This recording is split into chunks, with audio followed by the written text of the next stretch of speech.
I'll go a little mad sometimes. Be afraid. Be very afraid.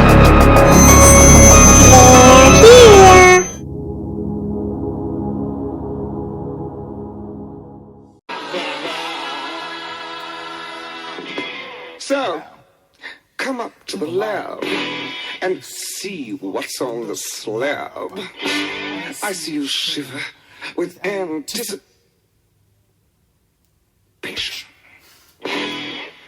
Such an abrupt cut. So today we're doing something that's like long anticipated for us. We've actually kind of been talking about doing this since the first year. The Boulet Brothers Dragula. Just kind of an overall our favourite bits from season 1 from Oudigo. Hell yeah. Yeah, we're not to wrap this up in a neat little box. We're not going to like recap episode by episode or anything like that. We just kind of want to do an overview, especially as this is our last episode for Pride Month. Mm-hmm. We're not like those fucking companies that fuck off for a year and then fucking come back. We celebrate Pride year round here, and we're gonna do a big ass blowout, big summer blowout, for this. For real. So yeah. My book look stays in year round. Yeah. Speaking of box, we have a guest with us today. Speak. Hi guys. Hey. Hello. My name is Lena, friend of the pod. Deep friend of the pod. One of our first subscribers. In real life friend. Oh, I must. Thank you. Such an introduction. You know, if you actually put that sound as your wake up alarm clock, it's like you just for getting up, you get an applause. But state your credentials. Why are you here? I am here because for some unknown reason you guys put up with my shit, and I am absolutely obsessed with the Boulet Brothers Dragula and kind of everything that it represents. Hell yeah, lady. Fuck yeah. Yeah. We are so fucking excited to have you on, because for the longest fucking time we have wanted you on this podcast, and I don't know. I suppose like in terms of like how long it's been on, I think this episode in particular is probably the most appropriate to have This you is on. the ritual to summon me. Yes, Yeah. exactly. Well, like Exactly. for years you've been my like Dragula viewing partner. Oh yeah, for sure. You know, Yeah. back when you were living in Leak Slip, we would just like binge like 4 or 5 episodes at a time. You know, 100%. If we had to, you mentioned obviously a summoning ritual. Like this is obviously one of those components. What would the other components be to summon oh you? yeah, if you had to put 5 things in a pentagram to summon you, what would it be? All right. Okay. So, Dragula is one of them. something to do with Dragula. Uh-huh. Maybe a bucket of blood with some rhinestones on it to represent yeah. Dragula. Okay, alright. Yeah. Let's see, what else? Or a nice There has to silver be fucking wig. a big, thick, tasty spliff. Yeah. Okay, right, yeah. What else? I feel like there needs to be some sort of coffee there as well. Yeah, true. That would be one of my pentagram. Probably all 5. To A be fair. bed.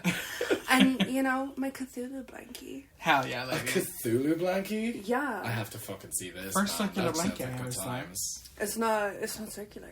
That's the tortilla. the You got a tortilla blanket as the well? tortilla The tortilla delicioso. blanket I looks- actually got it for our It friend looks Ash. filthy because it looks like a tortilla, but Oh, yeah. it looks like there's stains all over. Yeah, it looks like a white blanket that's got like coffee stains, It's cigarette aged. burns. He's all like over saw it it. on a streamer or something like that. Yeah, He I was like, saw "What it on the a fuck stream and I is was like, that?" what the fuck is that basement dweller ass nasty fucking thing that they have on them? And I had to ask, he's like, no, it's a tortilla. And I was like, Tortilla deliciosa. tortilla delicioso. I can never not anymore. The word tortilla comes We out have of to my do mouth. the menu on this on the pod sometime. The menu? Yeah, Oh my yeah. god, of course. Yeah, the Ray The Fiennes movie. tortillas. Yeah. What would your 5-point pentagram have? Honestly, 6.5 5 points. section. 5 sections. 6 points? Well, Shut the fuck up. What would be in your pentagram? honestly, after coming back from New York, I think just getting... She's been to New York. She's been to New York! Don't worry, you won't have to ask because she'll tell you. I think if you were to put 5 things together, you would need to go to Dunkin' Donuts and get the large head-size iced coffees and put them on each 5 points. I'm just gonna be honest. Just a big-ass fucking gulp, you know? God, It was great. Honestly, I became addicted to them. It was like a coffee ice cream when I was in Italy. I would have great. 5 panic attacks. I think mine would be... I think we've don't done remember this asking on him, the... do you? That's nice. I think we've done this in Dungeons and Dumbasses. I think we've done little things for ourselves. Oh yeah, 100%. Some kind of vape. It would be watermelon or triple mango. Watermelon. I was going to say watermelon seems more appropriate. A bed. Something to slide down on. That nasty ass fucking pink duvet that's held together with fishing line. What? Why am I only hearing about this now? I only threw it out like a couple of weeks ago. Because I literally was falling apart. Like I couldn't keep it anymore. This like giant, I don't even know what it was. It was like 4 foot by 4 foot, or it was huge. It was an abomination is what it was, and we got rid of it for a reason. It was like a rayon blanket literally held together with fishing line. It was so scratchy, but it was gigantic and I loved it. But it was literally covered. It was like an ashtray. It was yeah, well, I mean, I think we moved into our apartment, and that was just one of the remnants that had been left behind. And I was just like, ugh, get this thing out of here. And he was like, can I keep it? And I was just kind of like, you fucking gross ass bitch. They all hated it, so every time I went over to the house, I got to just wear it. It was literally like, I don't even know how big of a blanket, but it was fucking gigantic. Oh. And then... Oh, Jesus. Gross. Oh, and then some form of an ice cream. What some kind of cold brown treat. bread? I'm actually really curious to try brown bread ice cream. I've had it before. It is actually quite nice, but you get sick of it very quickly. Oh, of course, yeah. I say that with all brown bread products. But I don't know, some kind of cold treat. That can be like mochi too. Like Mochi, just like a pint of ice cream. Oh my god, yeah, that would be one of them. Hell for yeah. sure. Like mochi, like just fresh out of the fridge. Yeah. I do like mochi with a bit of bite. That passion fruit mochi? Oh, fuck me up. The pistachio mochi? Ooh. Okay, so Dragula. Okay, so let's get into it. The tenets of Dragula. Drag, filth, horror, and glamour. Glamour. I love it. It's I suppose, so this is like kind of one of the talking points that I would sort of bring up first to kind of, if you've never heard of Dragula, I mean, if you're on our fucking podcast, you definitely have heard of Dragula. But the point being that I don't want to compare it to the other show, but I'm going to have the to. Other show. The other one. In order to make sure that, predecessor. you know, because like, I mean, I'm a believer in like, if you get there first, you know, you get there first. That's the thing. It's this is obviously they're only going to be based comparison. upon that, that like formula or structure for a show. Mm-hmm. Even drag, filth, horror, glamour is very much so charisma, uniqueness, nerve, and talent. Yes, but I think with drag, filth, horror, and glamour, that like a lot more just tells you exactly what you need to know about the show versus like, well, what does charisma, uniqueness, nerve, and talent look like? Yeah. You know? Except for a nice rhinestone dress, you know? But like, it's very, very easy to describe Dragula to people where it's like, you've heard of Drag Race, because of course you have, it's that, but exclusively for horror shit. Yeah, exactly. You know, it's just, you know, it's what Shudder is to Netflix, it is to Drag Race. I would describe it as like the perfect mix-up between Drag Race and Fear Factor. Yeah, absolutely. For real. Yeah. I mean, to premise like the show itself, I know the Boulets have had interviews. The Boulet Brothers are the ones, obviously, that are the runners. They're the RuPaul of Dragula, shall we say. Yeah. And they have, like, exclusively said over and over again that they despise being compared to and from RuPaul's Drag Race. But the unfortunate thing about it, in my opinion, is Drag Race got there first. They were there as the mainstream. The unfortunate thing is you're going to be compared to them regardless. It is. It's inevitable. You know, it is. It's exactly inevitable. And unfortunately, the way Dragula is put is it's introduction, challenge, runway, performance, untucked, elimination or extermination. And it's exclusively because of, let's say, the first 2 seasons. You kind of can't not compare it. And oftentimes comparing one thing to another, especially something that came before it, can be a little bit of an insult. But in this case, I don't particularly find it to be an insult, because I think... Well, how many other drag competition TV shows are there? Yeah. That's what I was going to say. It's literally just as simple as it's a show about drag queens and kings making stuff and displaying them. It's literally that's kind of where the comparisons end. Sure, Drag Race got its own formula from America's Next Top Model. Project Runway. Project Runway, that's it, exactly. Now, Dragula itself started off as a club night run by the Boulets, which was like a competition thing where they would have similar kind of challenges or like themes that you would have to fit into, and then they would pick somebody, and then they got to not tour with the Boulets, but kind of perform in Dragula, where they would have I believe the club night was called Queen Kong, and then Dragula was this like monthly thing. Yeah. You know, which I love. I love the idea of something being called Queen Kong. Like, that's so clever. But it also goes back to like ballroom culture and like category is, you know, like that like stems like from queer culture. It isn't just a Drag Race thing. You know what I mean? Yeah. The gays love a theme. Yeah, you know? And the thing about it, like Dracmorda and Swanthula, who are the Boulet Brothers, which are fucking great. They're so good. They are. They are call them the queens big Boulet and the baby Boulet. I love it. Like they're queens who have been.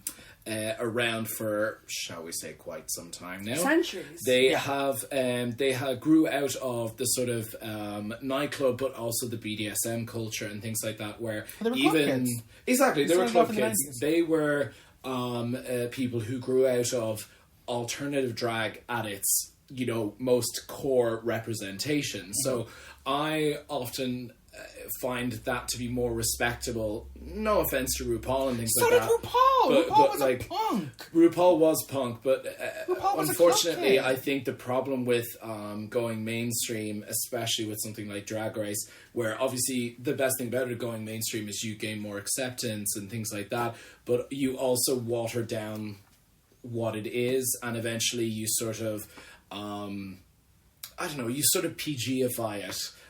In a certain sense, and I think that's especially with the Drag Race fatigue thing, especially like that's why I stopped watching Drag Race I think 4 or 5 seasons ago at this point. I have started to only watch All Stars just because it's like it's just an oversaturation. It is. It's too much. Like, we have Drag Race Italia, Drag Race France, Drag Race Mexico, Espana, Drag Race Mexico, Canada, Thailand, Australia, Philippines. It's too much. You know, if I used to really I still like Drag Race. Mm-hmm. You know, I still watch. I still watch the pit stop. Talent. You know, I still watch the pit stop. You know, so I know what's going on in the world. But I don't know. I think it used to be special when it was once a year. Mm-hmm. You know, we got one season. We got one winner every year. Every winner had a year to reign.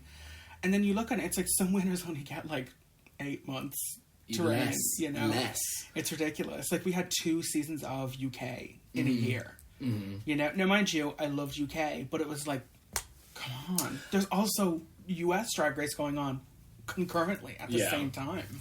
I do think that that's what I'm talking about, is the PG-ifying of a culture that was incredibly punk and not mainstream even in the slightest. And I think that's why something like Dragula is so refreshing and so just fully punk, unapologetically punk rock as fuck. Yeah, the girls are It's like representing the counterculture to all the beauty queens and the pageantry and all the the rhinestones and the heavy, heavy, heavy glamour. Mm-hmm. It's just the flip side to that, where you can still be glamorous, but bitches is also sucking their own toes. Yeah. Yes. Or drinking shitty toilet water. Yeah. The other side of Rainbow Gang. Exactly. Yeah. It's the as you said, it's counterculture to counterculture. Do you know what I'm saying? Which I think is why it fits with us and stuff like that, Exactly. Because it's we've said a million times, it's even if we weren't queer, we'd still be fucking weirdos. Yeah, absolutely.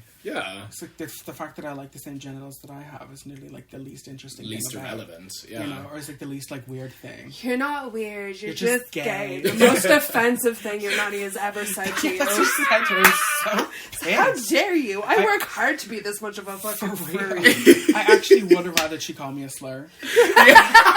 You know, no, honestly, though, it's like, I don't fucking try and take that away from me. Oh my god, it's so true. Sheila using a slur would be iconic. Honestly, though, she gets a pass. Yeah. She does. She gets the gay pass, you know. Moving on.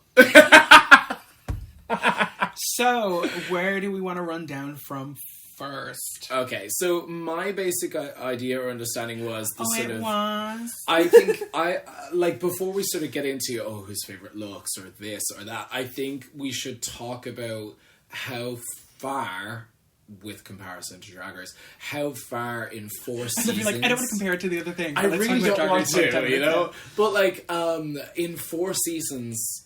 Just 4 short seasons over like the space of what, maybe 7 years at this point. Like so. It has made more leaps and bounds when it comes to, because my really big taking away thing from Dragula itself is the importance of representation, and this show within 4 seasons, and Coco Kane said it the best herself, has done more leaps and bounds that shows that have hella episodes and like have covered less ground than what they did in 4 seasons. And I gotta say, like, the fact that they have AFAB queens, non-binary queens, trans queens, drag kings for the first time on not mainstream TV, but like garnering more of a mainstream success, because since Drag Race has taken off, there's been multiple opportunities to do it, and RuPaul has famously said, no, we are only having drag queens on it, which is fine. I was going to say, I'll be controversial for a moment. Which is fine, because it's RuPaul's show, and if he only wants to do that, that's fine, but RuPaul is going to get left behind because Dragula is steering the masthead here.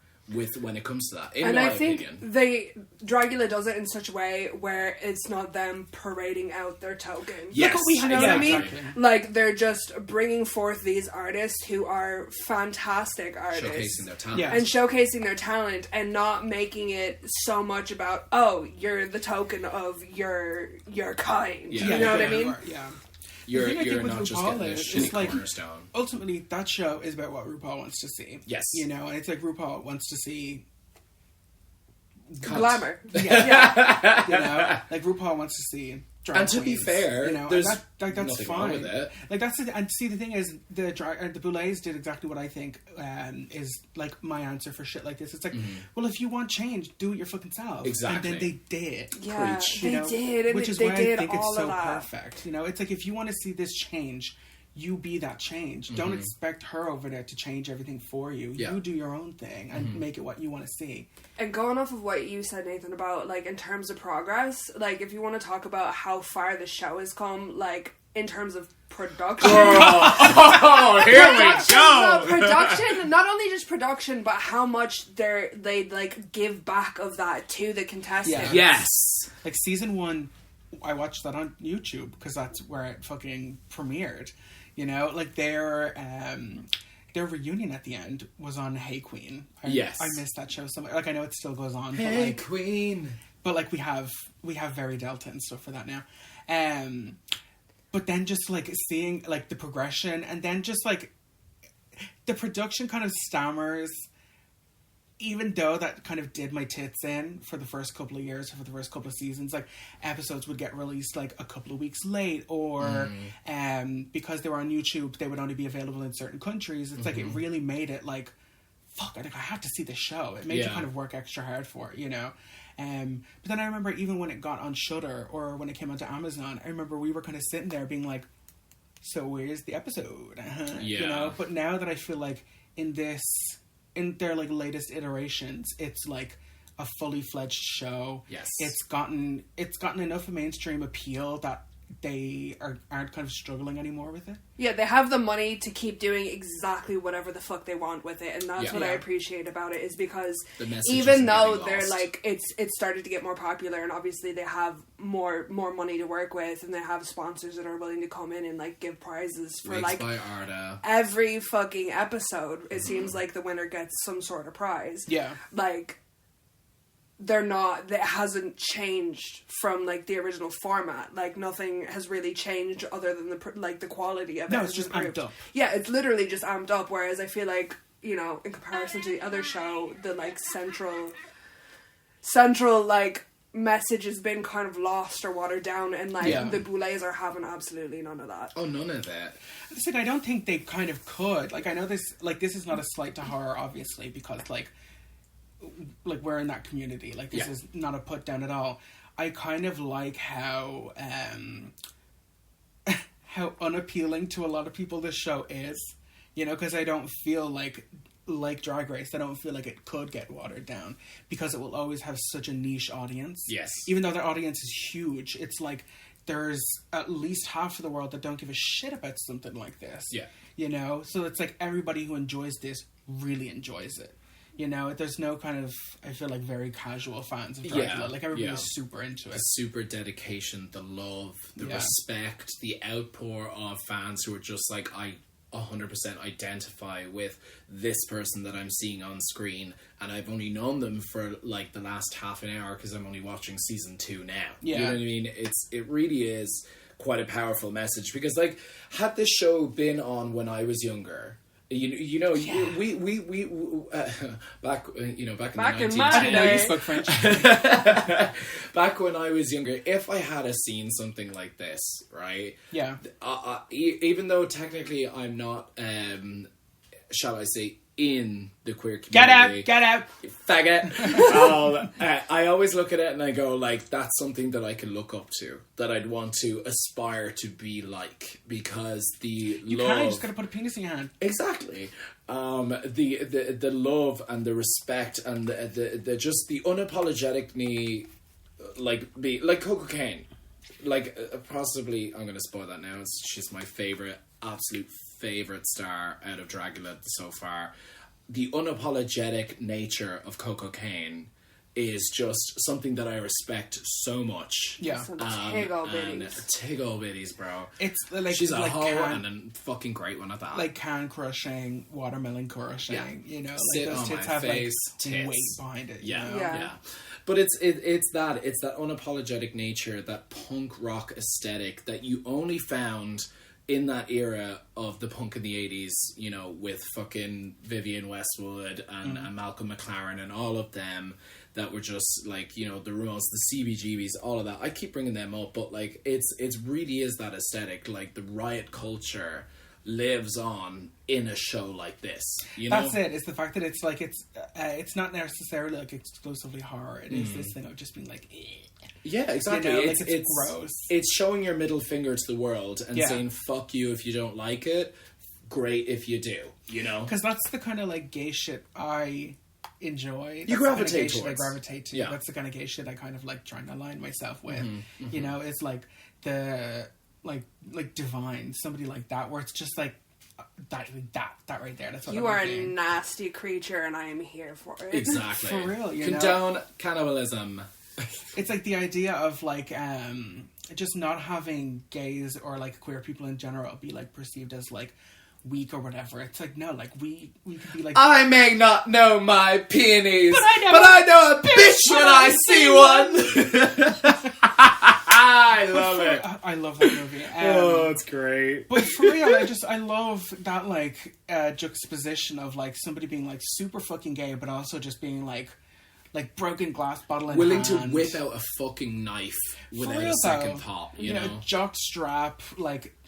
And a dagger. Exactly. You know? Like, I mean, like, that's why we gravitated towards Jeffree Star when we were younger. Yeah, then. Because we literally looked at that and we were like, what is this? And, like, he got pink hair and he's got a little pink fucking axe and a pink taser. Like, who the fuck is this cunt? And you that's look at it and all I go, wanted what? back in the day. It was like, I thought that's what I was going to grow up to be. It was just like this like eyebrowless fucking like creature of Frankenfurter like from Transylvania. Like, what is this thing? Yeah. Or literally just like somebody like a Frankenfurter where it's like that's my clan. Yeah. You know what I mean? Like that's one of us, you know? And I feel like that's kind of like the perfect embodiment of like what this show is. Yeah. You know, is like that like leather jacket wearing, like lipstick and a mustache, you know? Dirty fucking nails with a cigarette. Yeah. It really is. Like, but also, I mean, like, that's our podcast as well.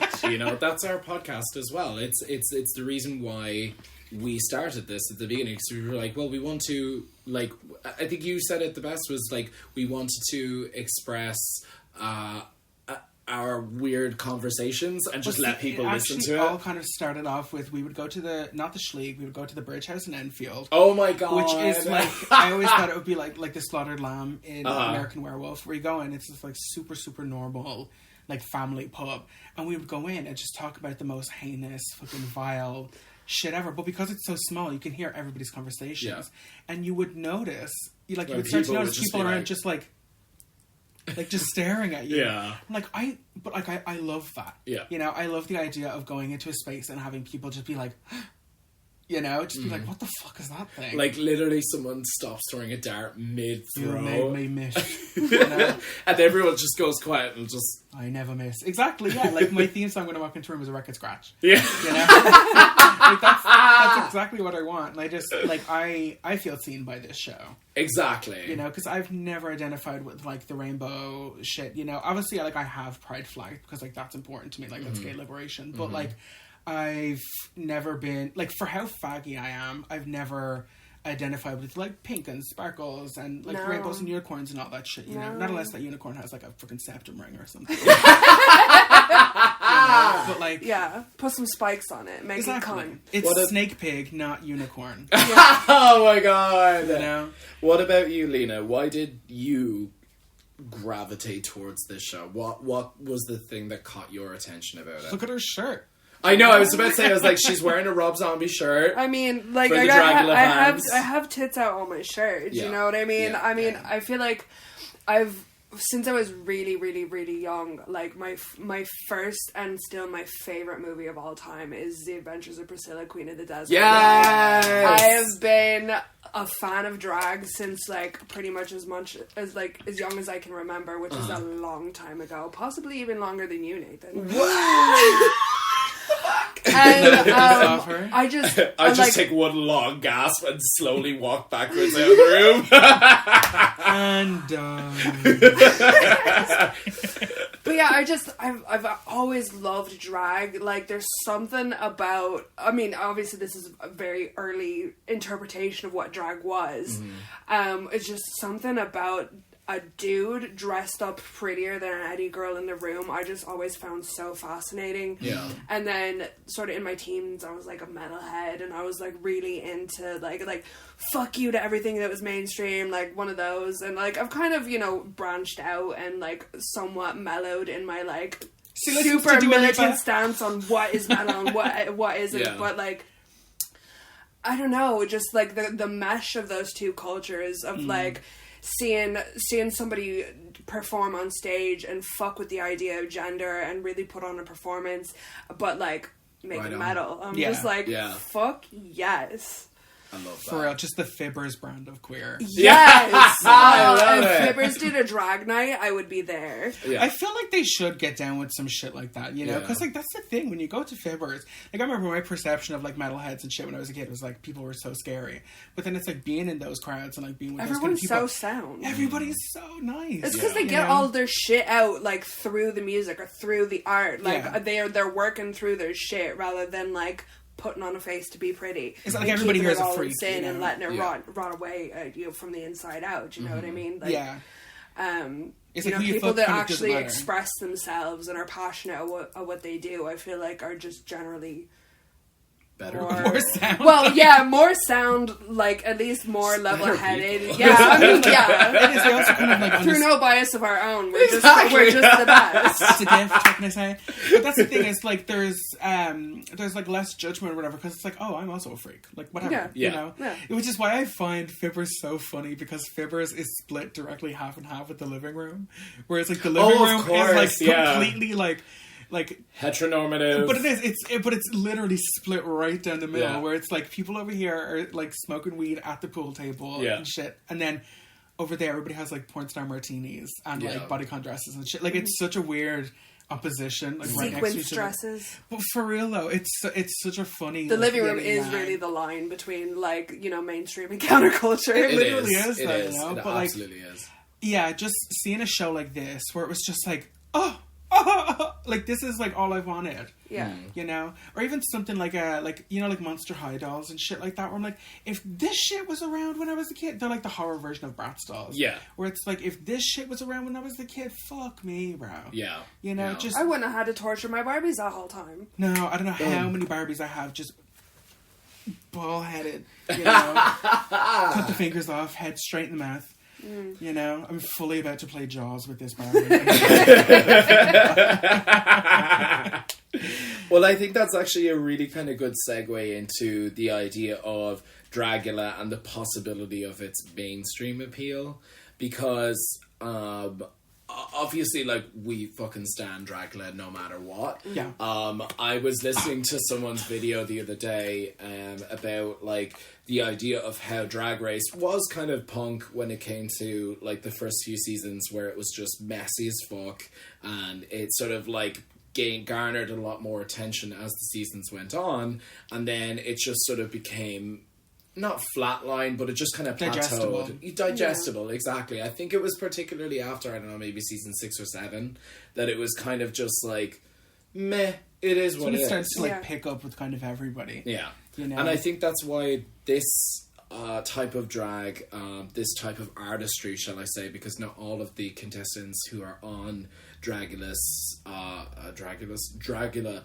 see themselves as drag artists. Some of them just see themselves as purely performance artists, or just I don't know. artists. I don't Yeah, know. I don't know agree, that I would because drag is one of the necessarily tenets. It's one of the Yeah. requirements. It's true, but I know I've heard a few performers on the show that have said that they don't particularly consider themselves drag artists, as more as just performance artists. Are we Don't do just drag. talking about Halloween here? I know. I was waiting So for like it to come up. that was my kind of idea. So like when it comes to the mainstream appeal of this, I firmly believe Ooh, almost I like have a a follow-up. absolute stretch. You balls about to pop out. I have. Come on, Tom. I think it would be a stretch to think that something like this would become digestible, and if it was, I feel like it would be absolutely ruining it for everybody, or at least when I say everybody, the show I mean is us. meant to be swallowing razor blades. It's not Exactly. meant to be digestible. It's not meant to be for anyone. So I feel like for it to become quote unquote mainstream, it would have to be completely lose all of its essence, which Yeah. I Yeah. firmly believe will never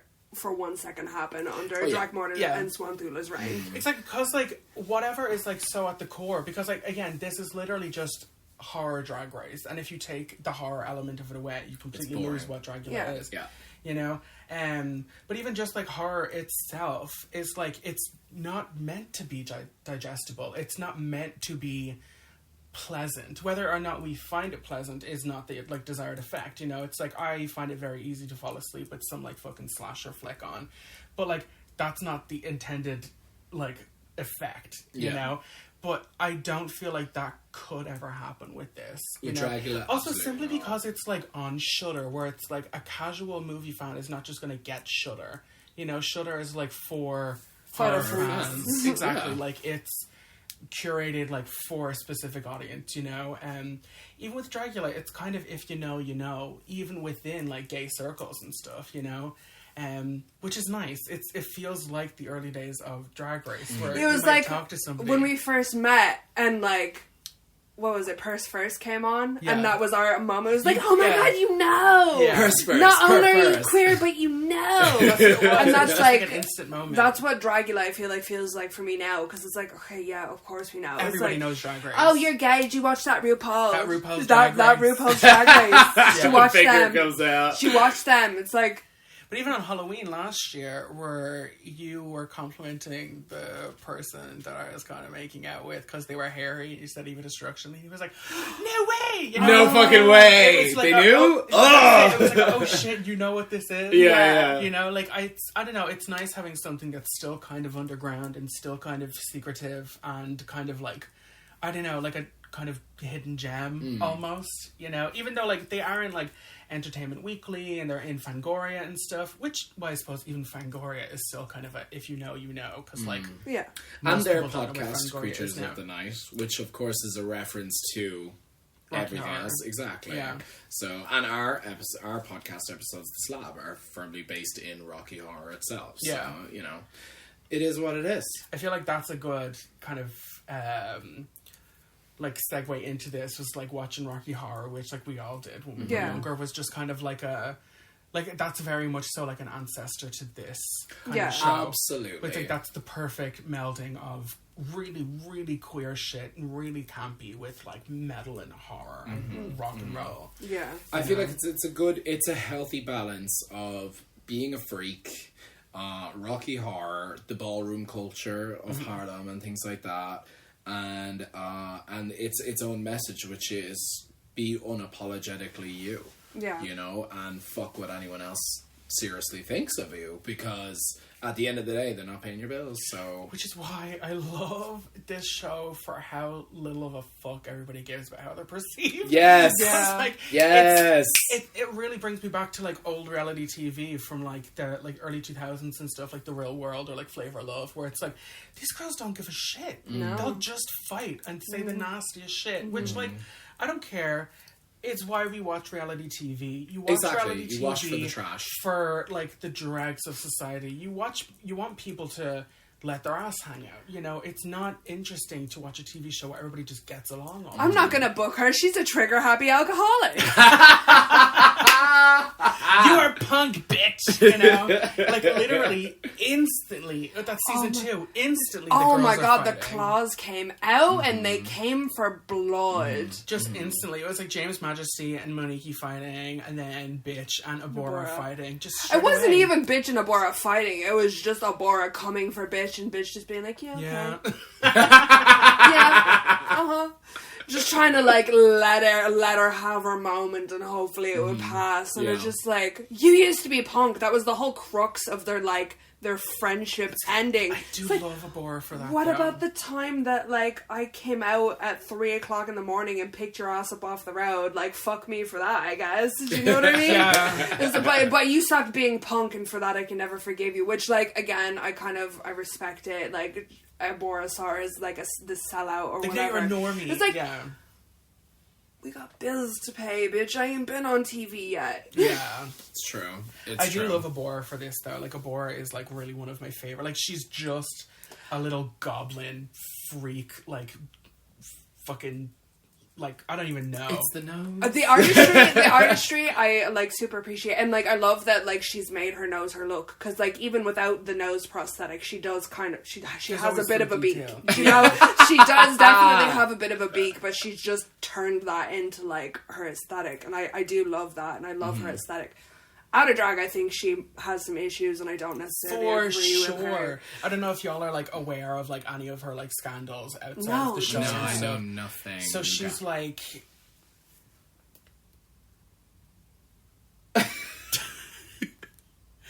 So with Abora, right? So she makes like a lot of art that people buy. Like, she'll sell like a lot of like old dresses or like prints of her work or merch or t-shirts. Oh, or this whatever. I've heard of, yeah. And she just does not deliver. Like, literally. Like, people will order stuff and it will be like a year later and they still haven't gotten anything. And then it will be like, oh, I've got the orders ready, and then her house is flooded and all of the shit is destroyed, so she has to make prints again. Da da da da. Now, with all that being said, she's still one of my favorite queens. She's just this little like imp, like goblin monster. Yeah. thing. seriously, just this like little fucking menace, you know. But I'm like, Until she brings out the stilts, and then she's a big old menace. Big old mess, more like it. But it's like I've never seen anything like that. You know, Yeah. just like her aesthetic, where it's just she's this little like bird harpy creature Dang. cartoon nightmare. Yeah. You know, She does have a very, very distinctive look. for real, it's like you can, yeah, exactly. It's like, and that's just a little piece of tape. Yeah, Oh, there's yeah. duct Over, tape, you duct know. tape, isn't there? Duck dope. Duct tape. Ducky dopey. Okay, well, to quote Kylie Sonique Love. Well, enough kumbaya. Let's talk some trash.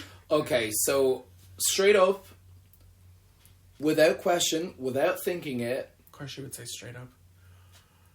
On Pride Month. favorite season, go. 4. Favorite season, 2. I'm gonna say 4 as well. That's not including Resurrection for me, though. Because I look at that as a season. It's not a season, it's one episode, but it's like a special. It's a special. It does Resurrection doesn't count. I really, really, really fucking enjoyed Resurrection though. Because it's the way I would like to see Dragula presented. Yeah. Where everybody got to have their own little thing, they got to build their own set, and they got to present their Thanks, things. Rona. Seriously though, like I'll never get like even though it wasn't my favorite look, just Priscilla Chambers, her as the Swamp Witch, actually coming out of the swamp in a fucking. I'm like, that's what I want to see. I would love for them to do something like that every year. Yeah. More location stuff. Seriously, just because I don't think these looks are served as much as they could be just on a stage. Well, I mean, you can't see them half the time. Seriously, we'll get into that. It really does my head in. It's such a disservice to the girls in the work. Yeah. I suppose that makes sense. So, Lena, you said season 4. Why do you think season 4 was your favourite? Exclusively because of Dolly and Sigourney Beaver. I love them so fucking much. Just and like vomit. And like through watching like all of Dragula again, just to kind of refresh the crusty old dusty memory in preparation of us discussing this it. This bitch is calling herself old. I mean, I gotta beat it before either of you two bitches Her get there. colostomy bag is made of wood. But better than yours made out of stone. I know Dolly was on season 2, but like just getting to see them completely come into fruition in terms of their art and their look and like their aesthetic as an artist, and then just Sigourney Beaver is just my idea. That's mommy. That is goth Barbie. That is like literally. That is what I want to see when I am thinking of like a glamorous horror bitch. Like I just maybe not exclusively on Dragula, but every time she puts a look together, it's just like Daughter of Elvira. Yes, yes, like next in line to the throne of evil. Do you know what I mean? For Satan's daughter. I fucking love her so much. We never get to see anything like that though. It's really, really rare that we see something that's like that like shows like beauty and horror. Yeah, you know, where it's like she got a lot of shit for that on her season. She did because she wasn't as filthy as the rest of the girls, because she is very polished and she is very put together. It's like no, I think they hated her because she was a woman. I was just about to say, I was like, you have a theory behind this, so do you want to explain that away there? A lot of the queens on that show, or a lot of the like contestants on that season, as soon as she walked in the door, were on her just to be like, oh fuck you. And like again, it's like, just say what you mean. Yeah, you know, you think like she has it easier because she doesn't have to wear fake tits, or she has a boob job. She bought her tits the same as you bitches. They're just under her skin. For real, you know. I think it's also the front runner thing of like, I think you guys are hating her because she's doing really well too. Oh, absolutely. Yeah. I pinpointed her from the very beginning as one of the front runners for fucking sure, because after I seen those Bride of Frankenstein titties, sold. You know, that's what I want to literal bolts for nipple tassels. Yes, such a great like point quote Spain. Boom. Yeah, that was it. You know, just like that perfect mix of like burlesque and horror. You know, just this like. And camp. It was like very camp. Yeah. It's like almost like From Dusk Till Dawn, where like, you know, like it's kind of Santanico Pandemonium, where it's just like, it's rare that we see something like that, you know, where it's like, I don't think she has to be fucking throwing up or like shitting in her hands. I'd let her put my foot in my mouth without a shadow of a doubt. This is my question. Is she Human Chair of the Week? I am her human chair for eternity. Yeah. Yeah. Will I give it to her for that? But I feel like Dolly is human chair of the week. Yeah, I'll say that too. Yeah. You're gonna have to make a decision. No, I will. There's three of us here. We all get to pick one. Okay, well, either way, you're gonna have to come up with 3 different distinct ones. Why do I have to come up with 3 different Because you're the one that does it! Oh, that's anyway. So annoying. No, not right now.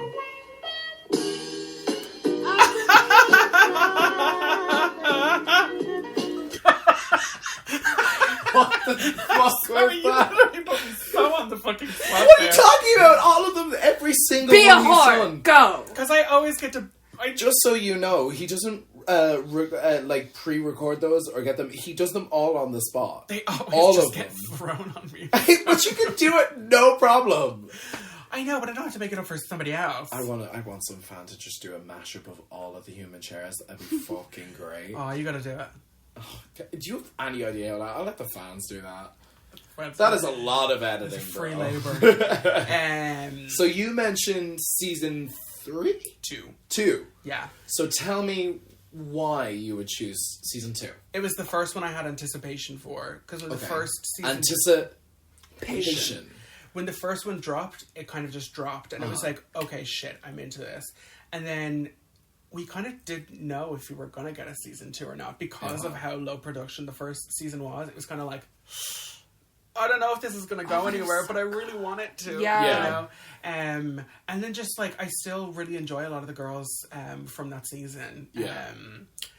Like, we got Abora, Dali, Monique, who I really liked, even though, like, we got a lot of complaints about, like, her mask. But, like, fuck off. Fuck off. Yeah, exactly. You know, that's like, another person's art. I'm like, fuck if anything, you for it's more commenting effort. on it. Yeah. You know, if anything, it's a whole extra step that they have to do, you know? Like, she still put a full beat on top of the mask. You know what I mean?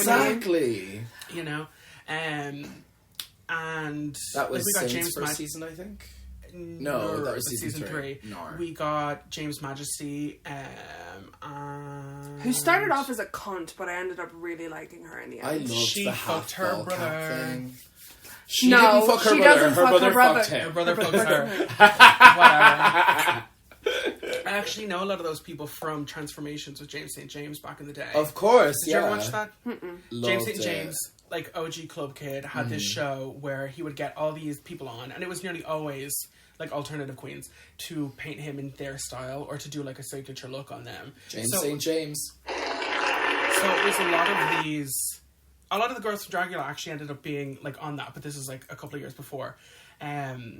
So even the Boulets and stuff like that, that's how I got introduced. That's how I got introduced to them and stuff. And we have Victoria on that season as well, you know. But then just looking at the way Victoria has evolved from that season, where I was like, oh, look at what she's wearing, to what she's done in her last 2 seasons, it's just like, look at her. Yeah. You know, like she could literally be on the set of any horror movie nowadays. Yeah. You know, people need to snatch her the fuck up. Hey, yeah!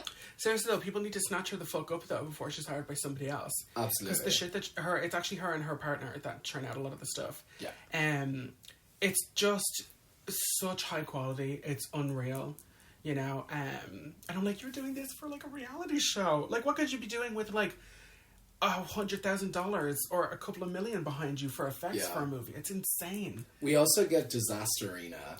I love her Icon, so much. legend. The Bjork of fucking I Dragula. love it. It's like she is a freak among freaks among freaks. The Yeah. way she died on that, just fucking classic. I do and the cocaine paper as well cone because it gives me titties. a personality. Oh. You know? Yeah. What's the So accent? good. Like, where's she from? Yeah. You know? Like, she just sounds European. She's also We are here to heterosexual. collect your ejaculates. Hetero-flexible. Hetero-flexible. She's married to a woman. Yeah. That's insane. Strange how people can do that. Isn't Yeah, it? but it's rare that you see that. That's what you're talking about, like the representation. It's Yeah. For as much as she talks about dicks on stage, that is not a heterosexual man. Nar. Not even remotely. Like you know, married to a woman. I'm sure they have a loving relationship. I mean, you know, George you Michael got was you married got to to a get the woman. camp out somewhere. Exactly. I mean, George Michael was married to a woman. Pete Burns was married to a woman. David Bowie was married to a woman. Speaking of which, the Pete Burns look that Bitch gave during the Monsters of Rock challenge, fucking loved Any it. kind of Pete Burns Iconic. representation I can see is just like literally like that's literally supposed to be his face.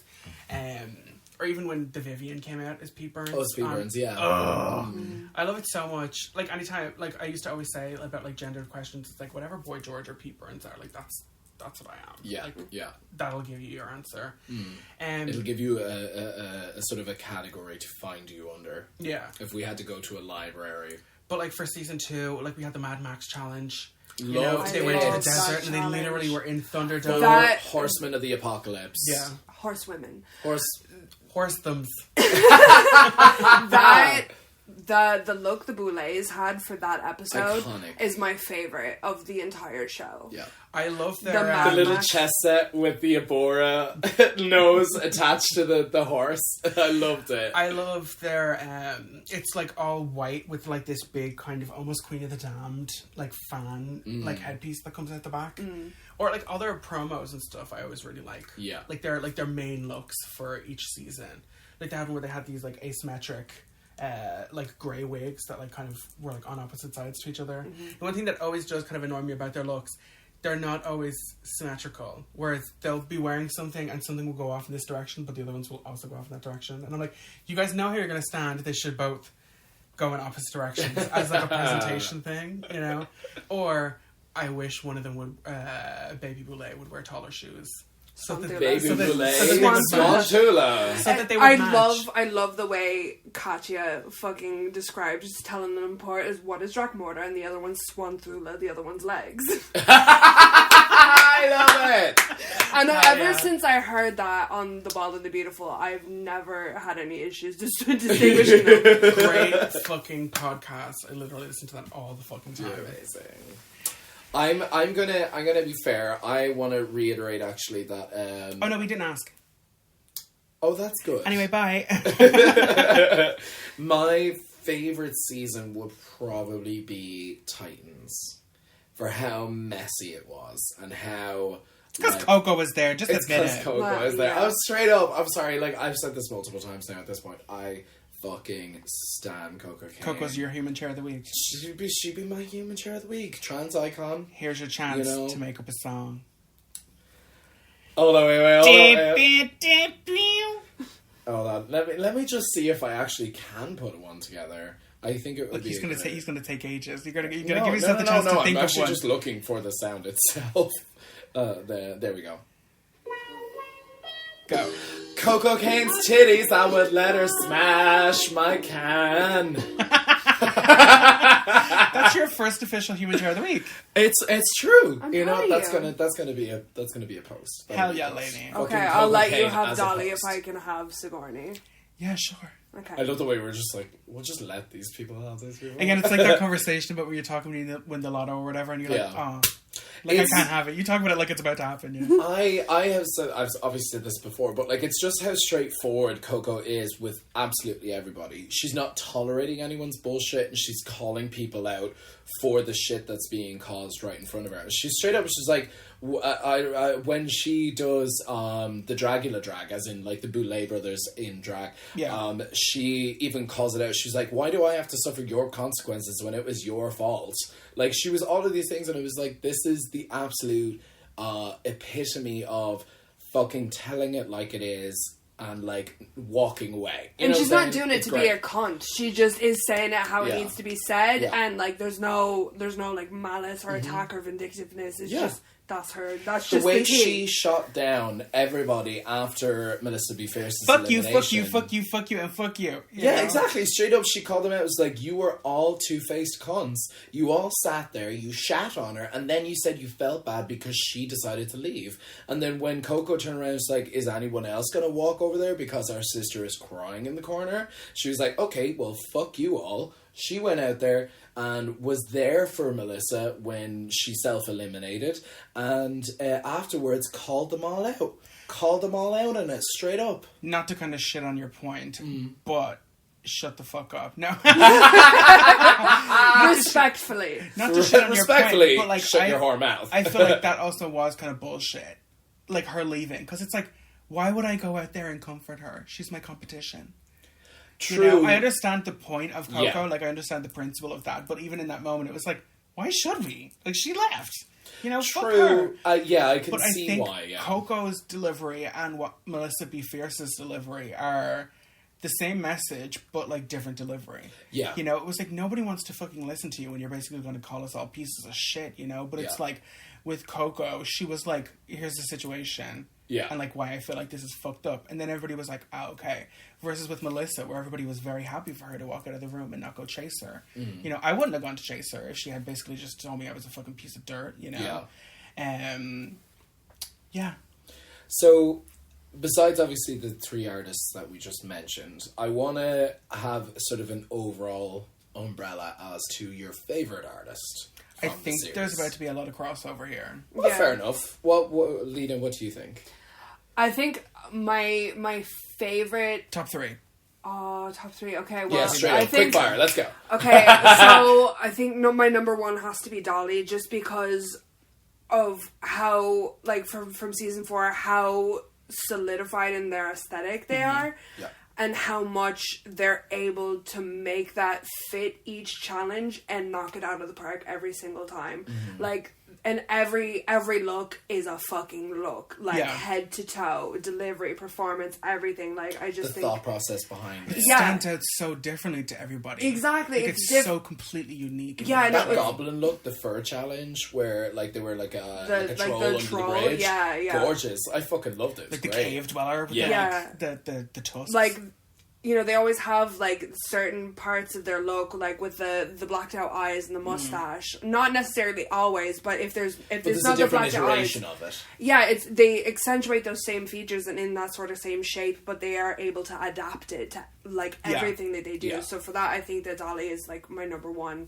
Sigourney just, like, I know on her season, some of the executions didn't, like, go all the way her way, and she did receive a little bit of criticism, but overall, her aesthetic, I find just fucking ugh. Even just that girl mullet out of drag. Sick. Fuck me. Not even the girl mullet out of the drag. The girl mullet as it's getting into drag, where she has the little rubber bands in her hair. Oh my god, yeah. the cutest fucking thing of all time. I love her so much. And then my number 3.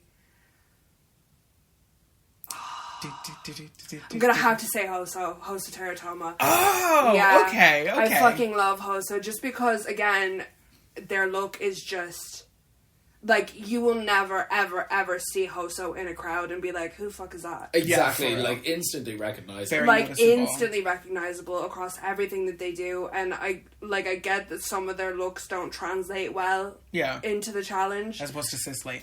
E- As opposed to Cis on time. But yeah, no, I just, like, Hoso has just such a unique sort of drag that I just think is amazing. Just like a little freak insect. Yeah. You know? What? How do they describe themselves? A drag? What is it? Shokai? Yokai. Yokai. Yeah. Drag yokai. Love it. Yeah. For That conjures up such an image in your head. It is like about such a what they unique are. thing. It's like, I don't think I've ever put those two terms in my head together. Yeah. You know, like, what the fuck is that? You know? What I also about really you? do enjoy when people are able to put their like they say this all the time.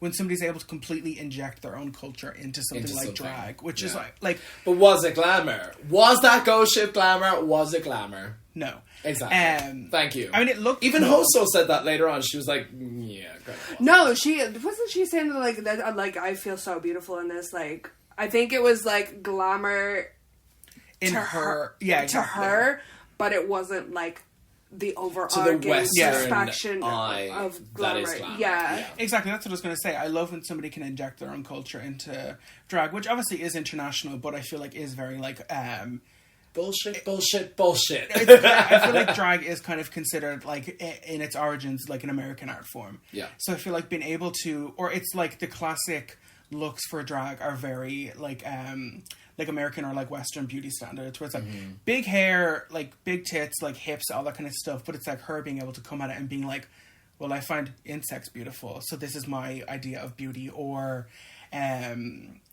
like a lot of like cultural references and stuff, which we wouldn't see. We actually only talked about this last week about the idea of like a different kind of vampire or something like that, or like a different kind of monster. Yes. Like what would like what's hiding under an African child's bed, or like what's hiding in a Filipino's closet, you know, that kind of thing. Yeah.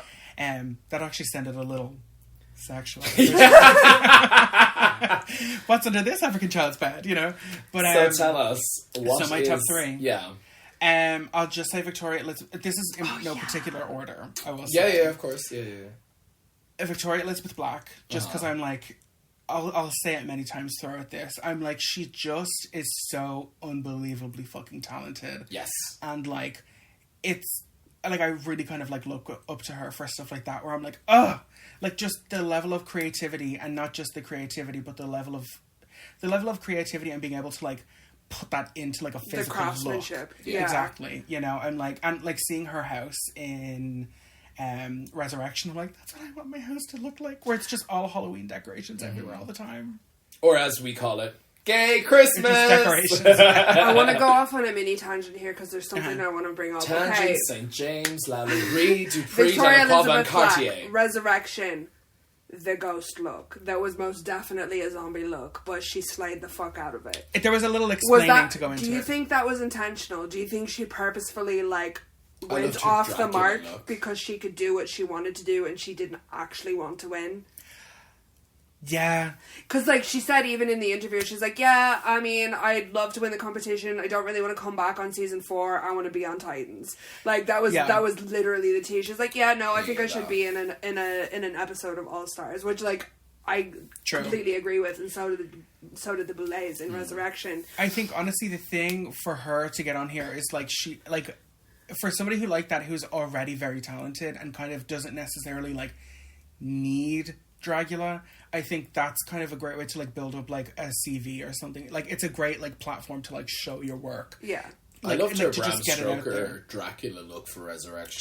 So hot. Gorgeous. So gorgeous. It could have been in the actual Bram Stoker's Dracula. Yeah, for real. Like the Francis Ford Coppola movie. That Even could have her, been like, in that. out of drag, though, one of the coolest mullets I've ever seen in my whole life. Yeah, The I love those sort of, like, spin little... curls Yeah, in the front. curls, yeah. It's just, like, the texture, like, the waves in the back and everything. It's just gorgeous. I love how she got her first tattoo on her season, and now she has that fucking gigantic the back the back skeleton. piece. The skeleton back piece, but Do you it's think got, that like, was a nerve shady, structure like, in it as a well. thing I covered up afterwards? too. I feel like, yeah, No, I just think it's fucking beautiful. I feel like the point of the torture part of getting that tattoo is not the tattoo itself, it's being branded with somebody else's name. I think is kind of fucked up. Like, I wouldn't mind doing that challenge at all, because I'm like, well, I'm just going to cover this up. You know, like, it's not there forever.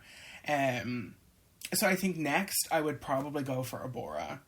Just because it's something so out of the box. It's so, like, very different. Again, I also think she's kind of like a Disasterina, where I'm like, she's a freak to freaks. You know? I, like, do relate to that a lot as well. Just kind of being like, nobody laughed at that bit. Or, like, just, like, making a weird reference. And, like, sometimes people kind of being a bit like, what? You know, I'm like, well, I made myself laugh. You know, I'm enjoying what I'm putting out there. Yeah. You know, like, what was it, her, like, alien fiend thing for the Halloween party, where it was like, what the fuck are you supposed to be? What the fuck are you? You know, but I'm like, I don't care. Even the question marks. When Abora the as question- question mark. But I feel like that is it. Yeah. You know, like, that's not even, like, kind of a read. It's just like a what? I'm a this, you know? I don't know. I just love, like, really weird kind of abstract shit, you know? And everything is so different every time. Yeah. You know, kind of like you're saying with Dolly. It's like, you got the nose and, like, the distinctive eye, and then everything else around it is kind of, like, different every time. Yeah. You know? For my third, Jesus Christ. Period. Periods. Jesus, for my third.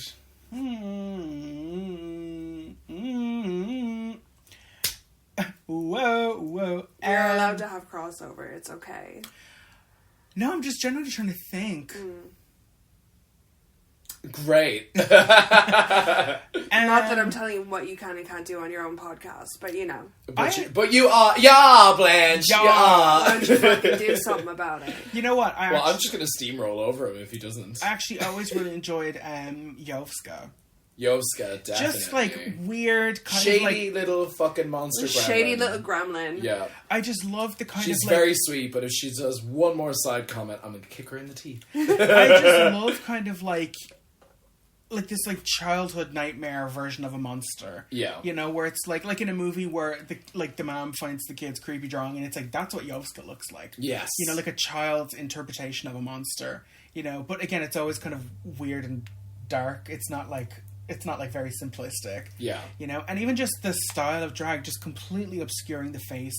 Like, it's not about her removing the body within. Exactly. It's just kind that. of like she's just kind of like the skeletal structure for whatever she's carrying around. You know, like she doesn't even always that necessarily Monsters of look Rock human. thing with the rotating spiral, and Yeah, she's got the stars on her nose and face. stuff. I thought it was Crazy. fucking cool as fuck. Yeah. I've never seen anything like that before. Yeah. That's what I like to see for like visual art or like drag and stuff like that, where it was like, I want to see something that's not even like, again, I love referential stuff. I always will, but it's like I love when I can see something where I'm like, that is the reference. Like, what is that? You know, just something so bizarre and so out there and so weird. You know, I also kind of do like relate to being like the little baby, you know, to being like the little youngster and stuff. You know, amongst you two. I was waiting for it. You also relate to being a shady bitch. Hell yeah. You shady little monster, you. Yeah, bro. Gotta blow the dust off, y'all. I think mine would be... Well, first of all, I gotta talk about my girl Saint. Saint's looks and how she has developed into the character that she is just an absolute upward trajectory, and I will respect that for anyone that will consistently just improve on themselves. Yeah. Like, from now, of course, they didn't last very long, obviously, in their initial season, but in Resurrection, flourished. Oh, Yeah. Beautiful. I loved her vampire look. The whole kind of 60s like mod. the 60s LSD that- blood moment. Yeah. And the fact that she even, I think it's like a club, a club card. Thing She made her own design for the It was flower. It was like a gorgeous. I crying loved it. rose. Yeah, I loved it. I thought it was beautiful. And those little red tiny sunglasses With the pearls dangling off it was them. great, Oh. beautiful. And then of course like that ghost look that was just basically make it Pennywise, make it the it entity, but pretending to be a ghost. For Demon kids. pretending to be a child, pretending to be a ghost. I Yeah, love like it. there's layers, or even her. It was like her moon goddess, or like her Yeah. moon, like nymph. Because Where she has Yeah. the like facial like Yeah, I thought that was really Pink fucking Or cool. so her gorgeous. Tooth Fairy look from season 4. Yeah. Or her mime look from the clown challenge. I was a little underwhelmed by I was like, that's fashion. I do say sometimes I'm like, you didn't have time to finish this, did you? Yeah, there was, You know? but there was a lot of thought. I love No, that the fact definitely, is the like, concept is please definitely there. help me. Yeah. I fucking loved that. I thought that was so smart, and so the fact that she quite literally interpreted the challenge in the comments that she's been previously receiving, which was like, we need to emote more on stage and things like that, and then she ended up as like, I'm going to be a mime, I won't say anything, but I'm going to really try and act it out. Yeah. I loved it. I think that was the only thing Beautiful. that was getting in her way, was that she was a bit shy. Yeah. Or Yeah. like such a true introvert, you know, and it was like, go and She's do the a- thing, you're so creative. She's a bit more reserved Yeah. than a lot of people, but I do really, really enjoy anything that Saint puts out Yeah. into the world, because like it's so well thought out and methodical and just beautiful and ethereal. I think that was like what I would describe her as like ethereal kind of like Queen of the interpretation, Damned, you like, know? yeah. Queen of the Damned for sure. But also seeing like blackness interjected into horror, which is like, why the fuck isn't there more of that? It's Yeah. insane. I eat that shit up as well. Like Coco's Morticia look with Oh, the, like, the braids. the Oh, yeah. long, Fuck me up. huge fucking Gorgeous. braids. Yeah. I was just like, Everything. It is insane. Again, like to go back to last week's episode, it's like, where are the other, like, and like, that's the thing, I also do very much so enjoy the aesthetic of like pale skin. I think it just looks great on paper, you know, but like I want, where's the rest? Yeah. You know, to be Electra Abundance, more. Yeah, yeah. You know, like I want to see more of that shit, you know? Or like we were saying earlier with Hoso, it's like just the idea of interjecting your own culture into horror. Yeah. It's just like, I want to see more of So that shit. fucking smart, because like, I mean, there's only so many ways that a fucking vampire can be interpreted through a white person, you know. There's really not a lot to kind of go off of apart from either punk, futuristic vampire, or, you know, gothic, you know, Victorian era. That's kind of like the only three you can kind of pull from if you're a white guy. So I think, you know, but Dali made this like wasteland punk look. Oh, just That- even the shape, the silhouette of it. I was like, Daddy. oh, yeah, for or real. Dali as the Nosferatu beach party vampire was so I camp loved it and so so much. fucking funny. It was like so the funny. little peeping tom Yeah, moment, yeah. but then The like introverted with vampire the that reveal, was like, am I supposed with the like to be here? lace swimsuit bodysuit thing. Like, Yeah, what the great. fuck was that on? Just So step on good. my fucking head. Yeah, So my second one would be Land Insider. I love Yeah. it. Purely just for the fact is, now, this is something that I picked up on halfway through her season, where I saw to myself, I was like, okay, she's keeping reserve because basically she's like, I'm not involved in any of this bullshit. I'm kind of focusing on getting to the crown. Yeah. And everyone was sort of bringing up which again, like, brings up what you were saying earlier about the whole token Yeah. idea of having a drag king or an AFAB queen or things like this in the show, where Landon just shot down every single queen that said a king shouldn't reign second to no queen, where she was like, I just want to win because I did the fucking best. Yeah, And they I didn't was break She her sure around the or fuck anything. did. And she sure Yeah. the fuck did. That was Exactly. she was the Ben de la Creme of her season. If I may It say, was just like the looks were so like that werewolf look is Yeah. just werewolf daddy. Where I'm like, yeah, just like she looked like Rob Zombie. her mariachi honestly. vampire, her Yeah. Rob Zombie Monsters of Rock look, Yeah. fucking fantastic. If you I've know? ever been attracted to anything with a vagina before, it's been Like, Landon and then Insider. the glamour Out of look. drag, I just want to give her a hug, you know. But She's it's a good in fucking drag. time. It's like, Oh, yeah, no, look at in that, drag, look at like, that fucking Fuck thing. me up. Yeah. Yeah, just Yeah. ultra masculine. You have So hot. like even that glamour look, that sort of like 1920s gangster from New York, but rhinestone the shit out of it was Yeah. fucking Yeah. beautiful. Just very creative. I think it's oftentimes harder to make masculine more of a spectacle without leaning into femininity. Yeah. I think that's always been my problem. Was like, but girls have cooler looking stuff, Yeah. you know.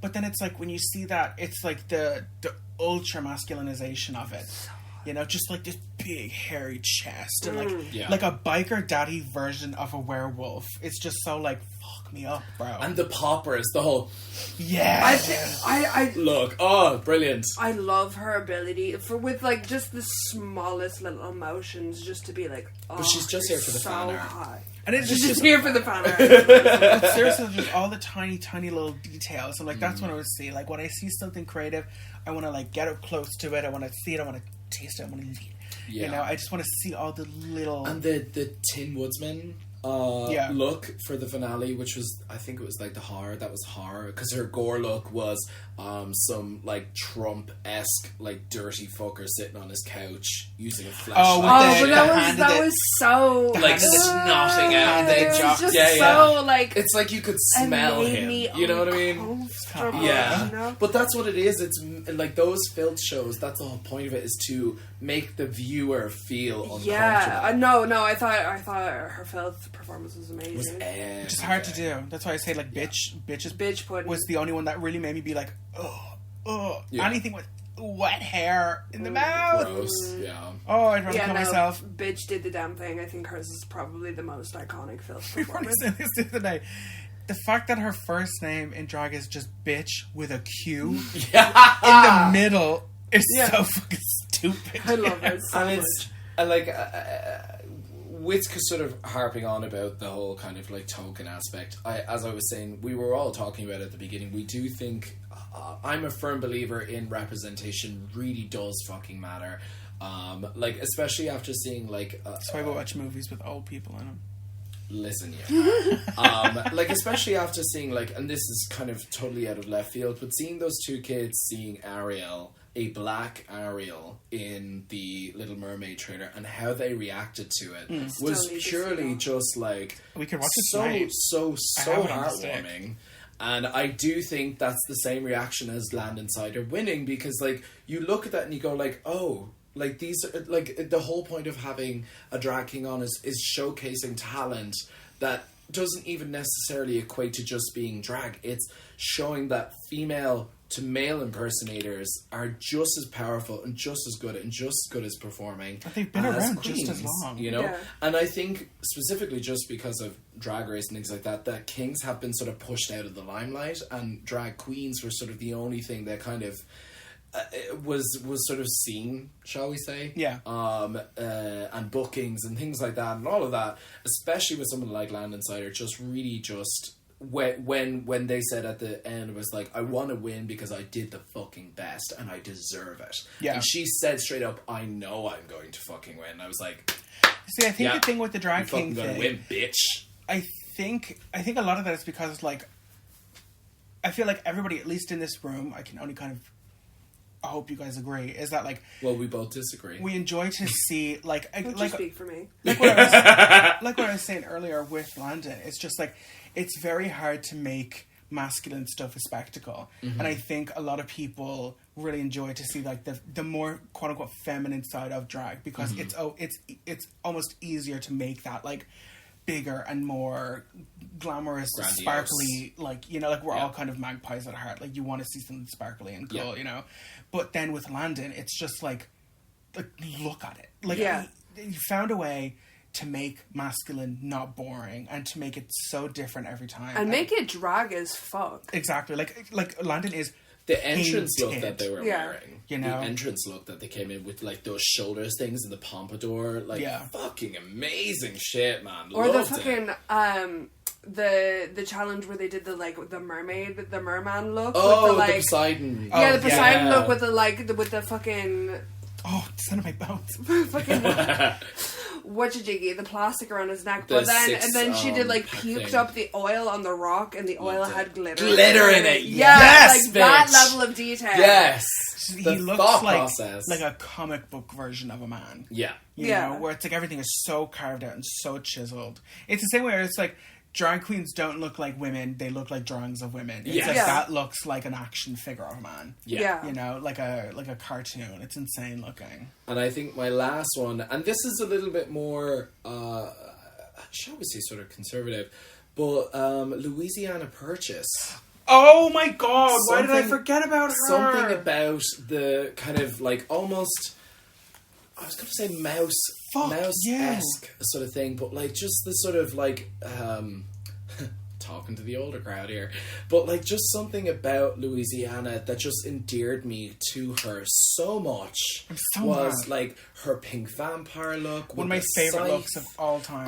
Her like leather and latex for the villain look, and just her personality. I would love to hang around with her. Yeah, it's just such a beautiful, pure personality that, like, I would have just gravitated straight to that person, but like, you're my best friend now, like, I fucking love you, you know? I did love her, I did like her looks, but like, one of the Boulet's first critiques is like, just make it bigger, do more, and I was just like, I want more, you know? I'm so pissed that I forgot about her. I almost kind of wish I had said her as well. The pink sapphic vampire with like the ginger hair and everything. It's what I want to see. And the fact that she cut out the fan to it be in the shape of a bat was just brilliant. But now this is not a slight against him at all. I've said it a million times. In order for me to find somebody beautiful or attractive, they have to be kind of freakish looking. Mm-hmm. She's got such an unusual shaped face where I'm like, god damn, like like she looks like I was going to say like a creature, but like, I mean, like she looks a characterization. Exactly, like she looks made up, you know, and it's such a unique face shape. It's It's such a unique face shape for drag, and even just the vampire look with the two front teeth. It's what I want to see in the world. I love the triple titty freak show. Love the finger waves with that gorgeous like Victorian puke yellow corset, and the Satan's wife. The 666 in the wig. With the wig. Yes, I love that. Beautiful. Fucking loved it. Now, if she stacked another wig on top of that, I would have gotten my life. Gone. I would have gotten my life. Like, I can see beautiful. her, as like, you know? Like Satan's bride or like Dracula's fembot kind of thing, you know? Just like that big 60s hair would look so good on her because she's so long and like thin, just like huge I'm not hair. going home. But for real, just huge hair on a tiny little frame like that would look so cool. Watch me pass the fuck out. Watch me pass the fuck out on the stage. You better be ready with some water. You better be ready with a chair. I'm about to staple $100 bills to my legs, but I'm gonna pass the fuck out, and she did. Like, I also love that every time she was like, "You're a fucking star, okay? I fucking love you." Oh, like, what she really was sweetie. like, she was like mama for everybody on the cast, you know. Mama. She also kept saying she was an older girl, and I'm like, you're only like 38 or something. You're like in you're your really 30s. not that old. Like, fuck's sake. But no, she only started doing drag when she was 30. I think she was like 42. Yeah. She started doing drag at 36, and I think she was like 42 on the show. But I forgot about Dahlia Black. Also, like, from the House of Black. From the House of Black. Just so fucking... Gorgeous. We'll get into our favourite looks. Yeah. It's just sort of just to kind of, like, bring it to a close with Louisiana. It's just, there was something about her reserved, responsible nature that, like, just...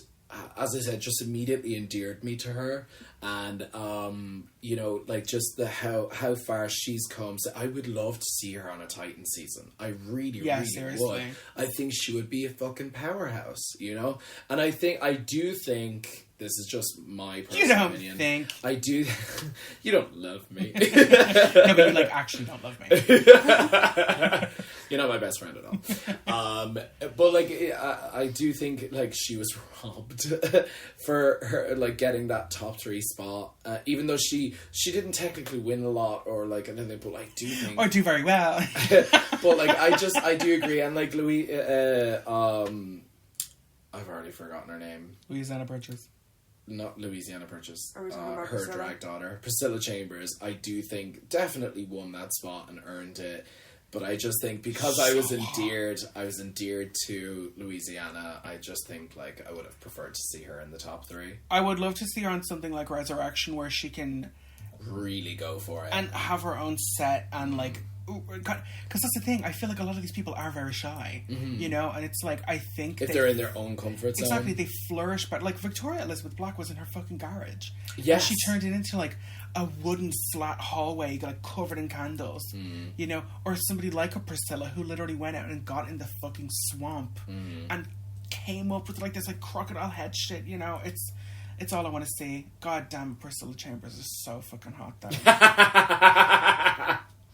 Seriously, just boot nasty, like, mullet tattoo, possum tattoo, have an ass bench, cigarette eyebrows. Yeah. Fucking loved it. The whole kind of Americana aesthetic with Louisiana Purchase is just so fucking good. It's so tacky, white trash, but it's just white trash, and, like, I mean, she is a trash queen, but I fucking love it. Yeah, she's a piece of shit. But, like, I could see her as, like, an extra in, like a Rob Zombie movie or something. Oh, like that. absolutely. She really has that, like, hellbilly kind of aesthetic. Yeah. You know? Yeah. So I really disenjoy this bitch. Disenjoy. It's a new word I just made up. Stunning. So... Was it disrespect and then you thought, disenjoy. Don't enjoy? No, disenjoy. I like that. Because I did initially enjoy them, but, like, fuck off. Okay, so... You're just taking up all the space in the room. The air is being sucked out, yeah. I think... let's just take a second to say that this person we're about to talk about is least favourite artist in the series for multiple reasons, but not for the reasons... I don't hate their art. Yeah, no. Exactly. Their art, their message and things like that are important, but girl, shut the fuck up. But do it over there. Do it over there. I don't want to hear it now. So, who wants to say their name? Hollow Eve. I am Hollow Eve of Destruction. It's like, no, you're not. You have not been adopted here. Yeah, even that moment really pissed me off, because she literally was Eva was sitting there going, anyway, like... fuck what you're saying, I'm going to talk now. It was like, how fucking rude can a person be? This is a fucking stage. But it's like, how fucking rude can a person be? Yeah. Like, honestly, shut the fuck up. She's literally in the middle of talking. You know? Having rewatched her season, I get where she's coming from. I don't disagree with any of her messages. But it's just... The way she expresses her opinions, she literally just talks at people. She talks over people and she talks at people, and that's just something that, like, completely detracts from anything that you're trying to say. Here's why you're dumb and because nobody's you tune listening. The fuck out. Nobody's gonna listen to you if you come at them like an asshole. And I get that, like, they're trying to be, like, revolutionary in their art, and they're not trying to, like, appease anyone with their art, but, like, but also you can't just come in and fucking stand all over somebody and then expect them to want to listen to you. But even the Boulet Brothers, like, during the trash episode, the runway, even the Boulets were, like, fully taken aback, being like, girl, take a fucking chill pill. Like, we respect you. Their whole but shut up. their whole message at the start of every judging is drag is art and art is subjective. We're not here to judge you on your art. And your one was just like, You're fucking judging me. fuck my cunt. art. Fuck off. It's like, no, like, we get your message, we get the look. I love the tampon space buns. Don't keep your blood in the freezer. But, like, I love it. where's the rest? Like, the That's outfit exactly my wasn't point. complete. So Like, and it's not that it she was a was bad showing outfit. leg. It was that was a shit the outfit. top wasn't, like, it wasn't finished. You just covered yourself in pads. And Yeah. that was it. I mean, we period. did just period. So there is actually a story behind that, and it actually is very similar to what Manila had for the padding stupid. challenge. It's the exact same problem. American television, there is a certain level where blood is accepted to, but American television has a specific rule against menstrual blood and references fucking to it. stupid. I know. It's so backwards. That's why all the ads have blue liquid on, like, Exactly. tampon ads and stuff. They have an issue with it because it's seen as being dirty, obscene. Okay, fuck this. lots I'm of on Team things. Hollow now. Fuck you all. Well, and no, I mean, like, I to a certain extent, I do agree. but then I also, agree. don't keep your fucking period blood in the fridge. Yeah, This is no. another thing. Yeah, I respect your art, but don't keep your biological waste in the place where I store Exactly. my food. Yeah. It actually, Bro. exactly. It's not fuck you because you have a period. It's I don't want your period next to my fucking pasta. There is nothing more villainous than the goddamn meat industry. Seriously, I couldn't get over that. The where it sound was like, bites were they bouncing that day. they really made it about something that it wasn't about. It was Yeah. like not fuck you because you were born a woman. It's like don't be gross and like if somebody was like, well, my filth runway is I'm gonna cover myself in shit, and it's like, okay. Do it over Do there. it that way you will, but you don't keep it in my fucking fridge. You Exactly. don't keep it in my pantry. Yeah. You know? Buy yourself a cooler. Like, there's a Yeah. reason there's a separate bin. Turd in a cooler, anyone?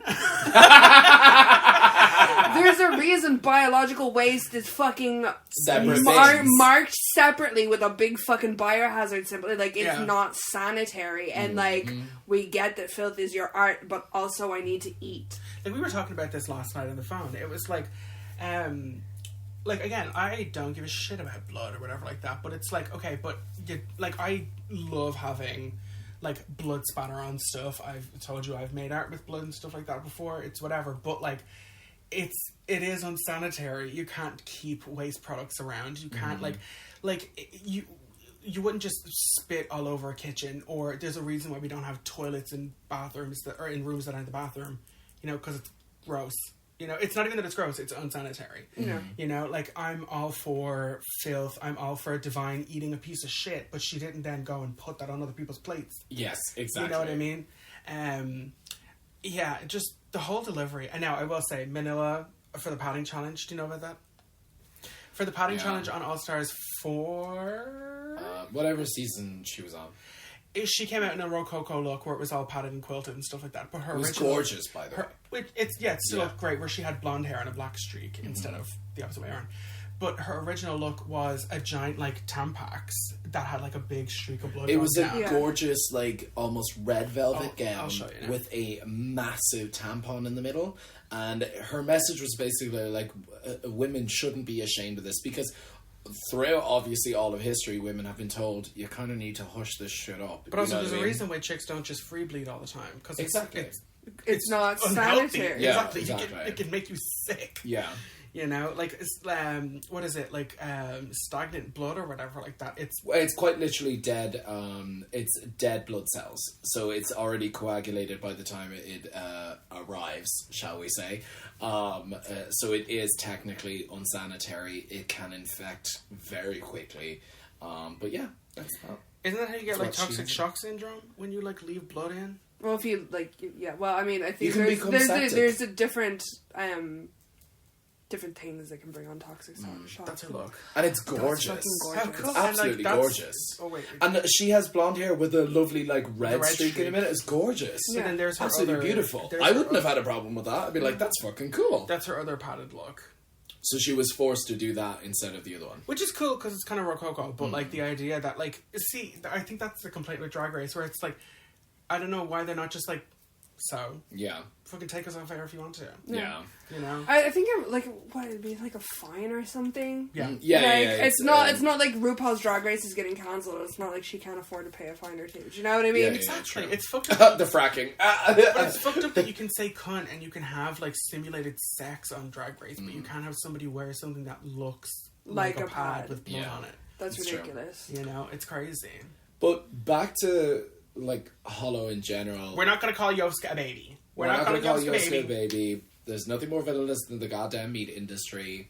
I am Hollow Eve of Destruction. The fish comment I can respect. Yeah. True. The fish comment I can respect. The delivery, not so much. Speaking up on Yoska's behalf about the baby Don't thing, get offended like, on that's other not people's behalf. Yeah, it's like dumb. who's going to be offended? Literal babies.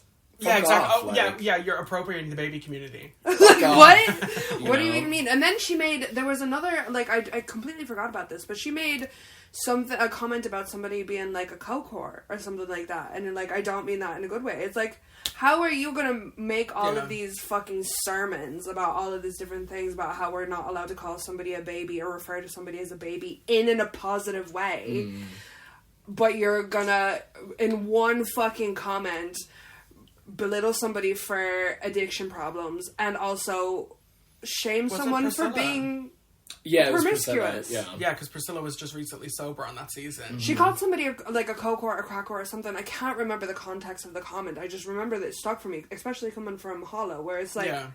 Of all you're people, like, literally, first of all, belittling somebody's struggle with addiction, which is awful. Yeah. And you're also belittling somebody for being sexually promiscuous, which is like, why are you slut shaming someone? nobody's fucking you. You know what I Bruh. mean?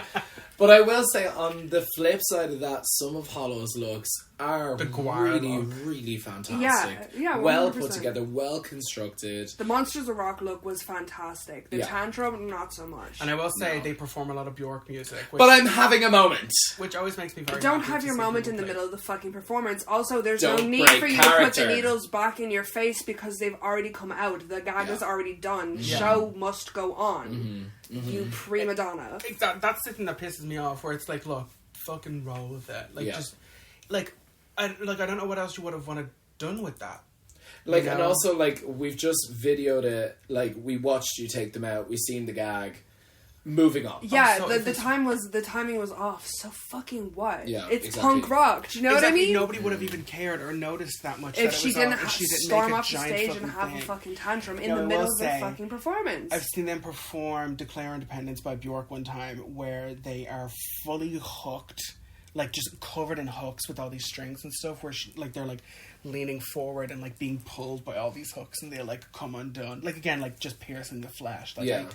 very, very creative. But like, there is a thing with artists sometimes where it's like, okay, but you can be an artist and not be a fucking cunt about it. Yeah. yeah.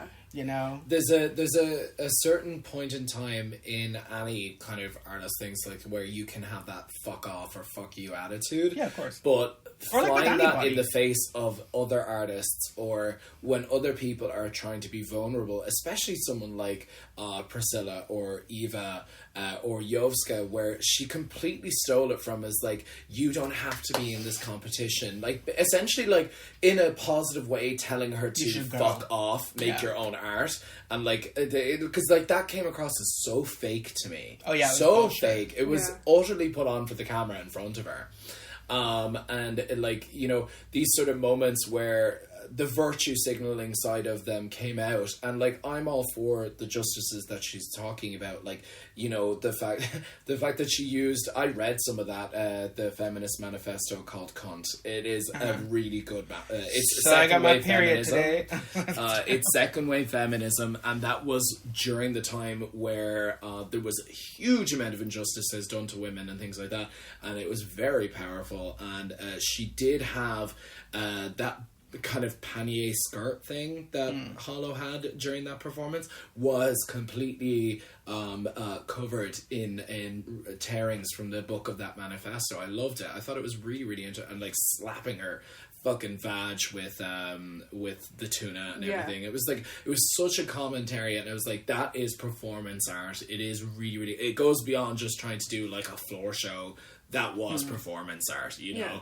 And I can respect it to a certain extent, and their art is valid. Their message is valid. But I do think there is a time and place, and I think they need to, whether they already have, I'd say they must have already by now, the kind of delivery of that message and the time and place that it deserves to be heard in, you know? I don't know if I don't know if Hollow is the type of person where deliver it properly. Where that's gonna click. Yeah, look, I feel like it would have been amped up even more. Yeah. I feel like there wouldn't have been like maybe I was fucked up. I feel like there would have been like maybe a doubling down. Again, I don't know them or anything, like we don't know them, but we, fortunately for us, get to see the behind the stage element of it. The shenanigans. And like I feel like we're all very good at separating art from artists. Like we're big fans of, like, if you're a cunt, Manson or like whatever, you know. And it's like I'm fully aware that like most of the people I listen to are kind of pieces of shit. But like that's not enough for me to just I still listen to music. Kanye West music, but I separate Kanye West music from the Jew-hating piece of shit that he is. Exactly. Like there's not but like we also aren't privy to the like personal life generally of those artists. You know? Yeah, true. But yeah, I feel like as viewers or as consumers of stuff like this, we have the license to be like, okay, I'm going to take what I want from this and leave what I don't want. I think Kristen Chenoweth has a great quote about, I think it's about Christianity, and like comparing it to like fish. It's like you take the parts that serve you and you leave the bones. You know, like you leave the parts that you don't want. You know, but it's just something in a show like this where I'm like entertained nearly at all times, where it's just like they're making this like not enjoyable to watch. Like it's not even like good TV. Where I'm just like, just fucking shut up. Yeah, I think her interview with Disasterina was everything. Where Disasterina is just looking back and forth, like, is she done talking yet? Yes. Is she done talking yet? That's exactly what you said to me last night. Was the point of like, if you realize that your audience has tuned out, you failed. Yeah. Because, like, your message is clearly lost in whatever buffoonery, fuckery now, that if she you're doing. pissed someone off and they were screaming back at her, power to her. You Yeah, know what I mean? yes, but nobody's fucking listening. Yeah. That's the thing, listening. if somebody actually did go for you, but it's like... She's reacting to shit that isn't there. Exactly. You know? It's this, like, weird... Again, I hate to sound like a certain type of person, but it's this weird, like, victim mentality of, like... You're only happy when you have something to complain about, or when you have something to fight back against. You know, it's like, yeah. So we'll tell you after. The other one that I sort of have an idea about is Mary Cherry, and only in the sense that I look at Mary Cherry's Bugger. think, Bugger, girl, try harder. Like, Bugger, why are you... You're playing a game. You're playing a game. Yeah, bitch, we're on a competition. Yeah, in a fucking competition. You should also be also, playing my a game. mom died a week before I got the call. So fuck you. Yeah, seriously. That, like, again, You know? I feel like that just, like, it just strengthens why we all really like Sigourney even more, because it's like, I couldn't have done that. I couldn't have done that even a year later. Yeah, she literally I'd never walked get into over this that. show trying to do her best, and everyone turned against her because she has a pair of tits that she also paid for. And, like... And then I can't remember when it comes out, but it doesn't come out until way later. The reason she's kind of reserved and closed off is because she's literally grieving and her fucking mom died before she got the call. Yeah, for real. And like they all gave her so much shit for like not making Cherry a whole other outfit, and it's like, why is that my job in a competition where we're supposed to be here to make our own stuff? The other thing with Mary Cherry is the lack of preparation and dedication to challenges. Exactly. So the way I saw it from the very beginning, I did like Mary Cherry, but I sort of fell off after like the second episode. I was like, girl, get your shit together or fuck off, because this sort of shenanigans that Mary was performing, even during like the Monsters of Rock challenge, I was like, your wig fucking fell off, you were wearing flats. You were wearing not that a queen has to wear like 7-inch heels, like a pedestrian ass. Like, you were wearing like sneakers for one of your runways during a performance-based challenge. The vampire Nosferatu beach party. You were a wearing mermaid. sneakers. You were and a you were a mermaid. fucking anglerfish. Like, what? Yeah, for real. What was that? I kind of liked her interpretation of the anglerfish. What Yeah. I didn't like is the fact that she literally was just in a strop in the middle of a performance. Pissed off Coco so much, which in my book, if you piss off Coco, you piss off me. Yeah. I'm just saying, IJS. I don't like that shit where it's like, where do you think you have any grounds to stand and comment on people? Yes. If you're going to be looking And like the what you're looking delusional like. aspect of her thinking like, oh, I'm this grand dame that's just going to show up and be like, everyone's going to fucking You're love just me. big. No, fuck off, you know? Like, I straight up, like, got that attitude. It was like, oh, so you think you're somebody? Well, fucking prove it. Prove it, yeah. Prove it. Don't tell me, show me that Yeah. you're the shit. You know what I'm saying? I just don't Zavaleta enjoy had it. a little bit of that, like, in the beginning. Messy. And then Tacky, couldn't get with immediately went up for extermination, was like, alright. Yeah, All for right. real. And then, like... And she there could was almost this- kind of back it up as well, because it's like, okay, but the bitch also still looks great. Yeah. You know, if Yeah. you're going to be commenting on people, you better be... You better be pretty up fucking here.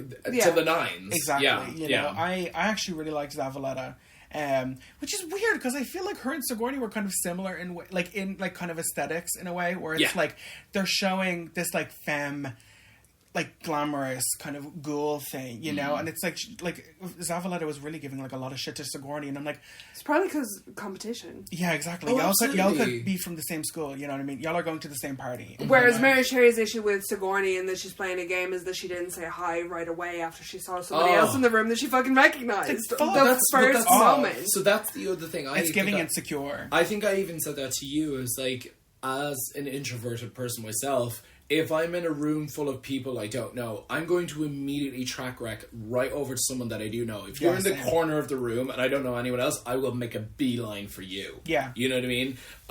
That's exactly what Sigourney did that first moment. She knew Bitter Betty they're both from straight away. Chicago. Yeah. They're both from Chicago. They performed together. Yeah. They know each other. Would and you they not just flock went to... Like, if I Yeah. walked into... Okay, so, you know... Delusion time, I get casted for Dracula or Dragula, and I walk in and I see one of you bitches in the room, like, fuck all these other hoes. Exactly. That's my quarrel, you know? Exactly. I would say, Exactly. Bitter Betty's lips make me so happy.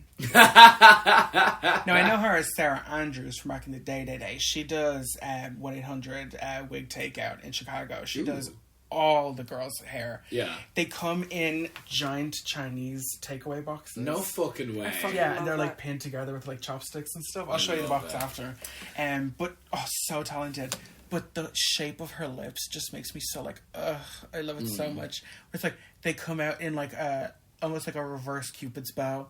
They like all you can see is the front two teeth. I love that so much. Well, do you know what I was thinking? Just as like, No, on the you'll note have of to the tell us, Nosferatu won't you? beach party was Saints look from the beach party. loved That's what I The thought you were kind of talking like about earlier with black the leather. vampire. With the And the little fact that wings. when The the light bat comes water on, she wings. just goes like this. Oh, Yeah. That's what I thought you were Con. talking about earlier with her vampire look. But like you were talking about the 60s mod look. Yeah. But I thought you were talking about the vampire beach look, where I'm like, just It's anything con. like that, and it's Everything. cute, and it's like and the little blow up like flow. Yeah. Oh, Yeah. it's great. I I loved it. want it. yeah. For The other thing that was a great is challenge, actually. is the disrespect to the Boulets. This is one thing that I think is I kind of love it. a fucking sin. Like it's the same thing as like disrespecting RuPaul when you come onto her show. Like I mean, I you kind don't of fucking like it. do it. Is the season 3's first elimination with the jumping out of the airplane. You signed up to a fucking show that, like, I have a huge fear of heights, but I would absolutely do it. I don't know. I don't know. There's definitely some extermination challenges that would have sent me home. I No, know- we're I know actually what going you're to talk talking about about. it. We're going to talk about it. But I do don't know. think I don't think it's- that's disrespectful though to the Boulets. I absolutely do. I agree. I can't remember who it was. What, I'm going to but- jump out of a plane to mean- appease you? No, that's you. But my opinion is it's a slight in their faces because you came onto their show, you agreed, you signed a contract, you knew what you were signing up for. I don't think they knew they were going to 100%. jump out of a plane for a No, drag but that's not the competition. point. The point is It's you kind signed of up the to do point. something that you were going to be told you're going to do shit that you're not going to be comfortable with. Yeah, that you up have to until go then, and it was face like- your But like fears. the kind of the then- consequences of not doing that are like something that they're gonna have to live with for the rest But of there's their no life. consequences of jumping out of that airplane. You could die. Yeah, but like some That's like a you know, million it's a and one phobia. chance. It's not that's rational. But that's the point of it. You No, know, it's like, facing up until, up to it. No, I think that to me is the most extreme extermination we've gotten so far, and probably will get. Because like up until then, it was like drinking a quart of blood, or getting piercings, or brains. getting a tattoo, Yeah. or eating brains, or having to shoot each other with Getting paintballs. gauges. But then it's like jumping out of a fucking plane. Eat my ass, Swanthula. I don't fucking know you like that. You know, you haven't been giving us $100,000 yet. Not for fucking $25,000 am I jumping out of a plane. Well, I think it was 10. I think it was 10. I think it that was was 10, that yeah. season it was 10. I was like, not for 10 grand. Maybe for 100. Not for 10. For 100 but like, grand, I'm I would have jumping jumped out out of of the plane. That's not one of my fears. Do you know what I mean? That's oh, well not then, something- shut the fuck up. No, but I just understand because there are definitely extermination challenges that would have fucking. And we'll sent me get home. to it. I know. You're talking about. So, the other thing is wearing those lesbian gothic hiker boots. Shut the fuck club up. I don't know boots? why they The get club so... kid boots. Listen, If Dracmorda says you will get eliminated for wearing them, don't fucking wear them. And what did that bitch do? But I think that's bullshit, because those two queens are club kids. What the fuck is wrong with wearing a giant platform boot? Oh, if my giant platform boot had a piece missing out of the back of it and it looked like a high heel, well then. But because it's a solid piece, then it's a big Skechers, it's the way. I would make a dragified fucking club kid boot and specifically wear it on the show and turn a fucking cunty look just like as a Just to piss them off. Not even to piss them off, but I would make it drag. I think their issue is that they're like they're pedestrian they're kind of. They're comfy, you know. Yeah. They're it's comfy a and lazy they're not. man's interpretation. Yeah. I don't know. I think that's kind of bullshit. I feel like that's such a weird hill to die on for them, though. Well, I'm not going to die on that hill, No, but I not am you. going I to mean, bring it up. I mean the Boulets. I feel like it's such a fair weird, enough. like, immediate elimination thing. Because it's like, sometimes the look calls for a Frankenstein boot. Yeah. Like, to me, that's a Frankenstein shit. Like, it's literally what I feel Frankenstein like they wears. wouldn't have an issue with it if it was really and worked. like if it worked with the look and they actually like treated the boot so Like, if that it wasn't it just was like a sneaker with a block on the bottom. yeah, basically. I think they see it as a cop out, which like I can understand, but like I'd make like the big ass like moon boots, like big stupid huge shit. fucking club kid boots, Count and then the shit out of and then that. me, you know, Yeah. Like, you know, it's right in your face. I don't know. I kind of love when people clap back at judges. Like the excuse your mouth. You know, when Tammy Brown claps back at RuPaul, I feel like, I don't know, I kind of love that. Because it's like, ultimately, yeah, you are the boss of the show, but also, you're just some motherfucking dude in a dress. True. You know, you're not about to, I don't know. I found that Hollow's response to the Boulets when they were talking about her fucking trash look was infinitely more disrespectful than... Who was it that couldn't jump out of the plane? Violencia, exclamation point. Oh my god. Dax, exclamation point's daughter. Which makes her Violet Chachki's drag sister. No way. Yeah. But yeah, no, I find that way like that's a personal thing. That's just something that you can't bring yourself to do. I understand that they signed up for it and blah blah blah blah blah blah blah. But like at the end of the day, if you don't do it, you're gonna live with that regret for the rest of your life. Exactly. The consequence is You you're know going home. The consequence is you're going home. You're gonna have to live with that regret for the rest of your life. And you like may never get that call again. exactly, That's not a promise. I know, but like you know? that's Whereas your on choice. Drag Race, you But know that's- every fucking queen under the sun, no matter what situation they found themselves in, they're going to get a call back. What is it? Some stars 8. Yeah. So, when it comes to moments like that, I think it's a really kind of good segue into kind of the next topic that I wanted to talk about, which is your favorite messy moments. I love J. Jolie, Zavaleta, then Hoso, then like it turns into just everybody fighting in the the boudoir. shit talk in the cauldron. And the fact that Dali is fully just like, what the fuck is going on? You know, and then Saint being like, Sigourney, respectfully, I'm just here fuck to you. be friends. For real. And then Saint being like, fuck you, but also, I love you. But I absolutely can't stand you right now. Yeah. Like, it was so weird. And then just J. Jolie and Just Zavaleta being flipping like, each other off. Fuck off. You know, it's literally, it's so stupid. Oh, I could do that too. Yeah, And she's like, we're the same. And it's like, actually, no, we're not the same because you're on the bottom. Yeah. You This know? is John Galliano. That's very Taylor Swift. Turn me out! I love it so much. What about you, Lena? Oh, I don't know.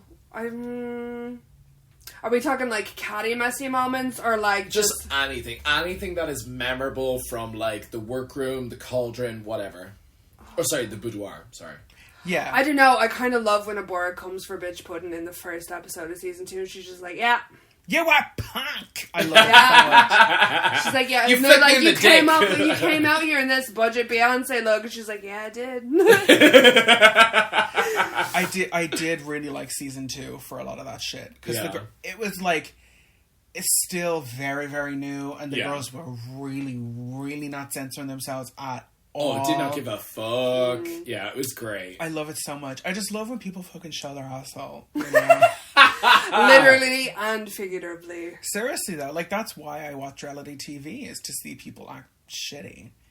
You know? These shows just so happen to have great looks and a lot of really cool shit that I enjoy. Also, you know, but if I can get a flavour of love with a Rob Zombie twist, I'm very happy to see so. Yeah. You know? Well. Cute. And what's your name with the mask? Yeah, Dobby. Anyone want some of my pink holes? Well, speaking of pink holes, my name's Sawyer Black. I'm Victoria Elizabeth Black, so I'm with the I'm first sorry, I legacy had on to. DRAGULA. One big giant circle jerk for y'all to sit around stroking each other's artistic cocks. I mean... I do agree. I think my favorite Oh my God, would what a definitely be oh my God, what a pretentious cunt. I do think anytime Titans was probably like my favorite for messy moments, because like anything that was happening in the boudoir was just suddenly being translated into the quote-unquote like cauldron, the untucked area. And whenever it came out, it was just when Melissa was like fucking done with this shit, and not Dolly, what's her name? Victoria.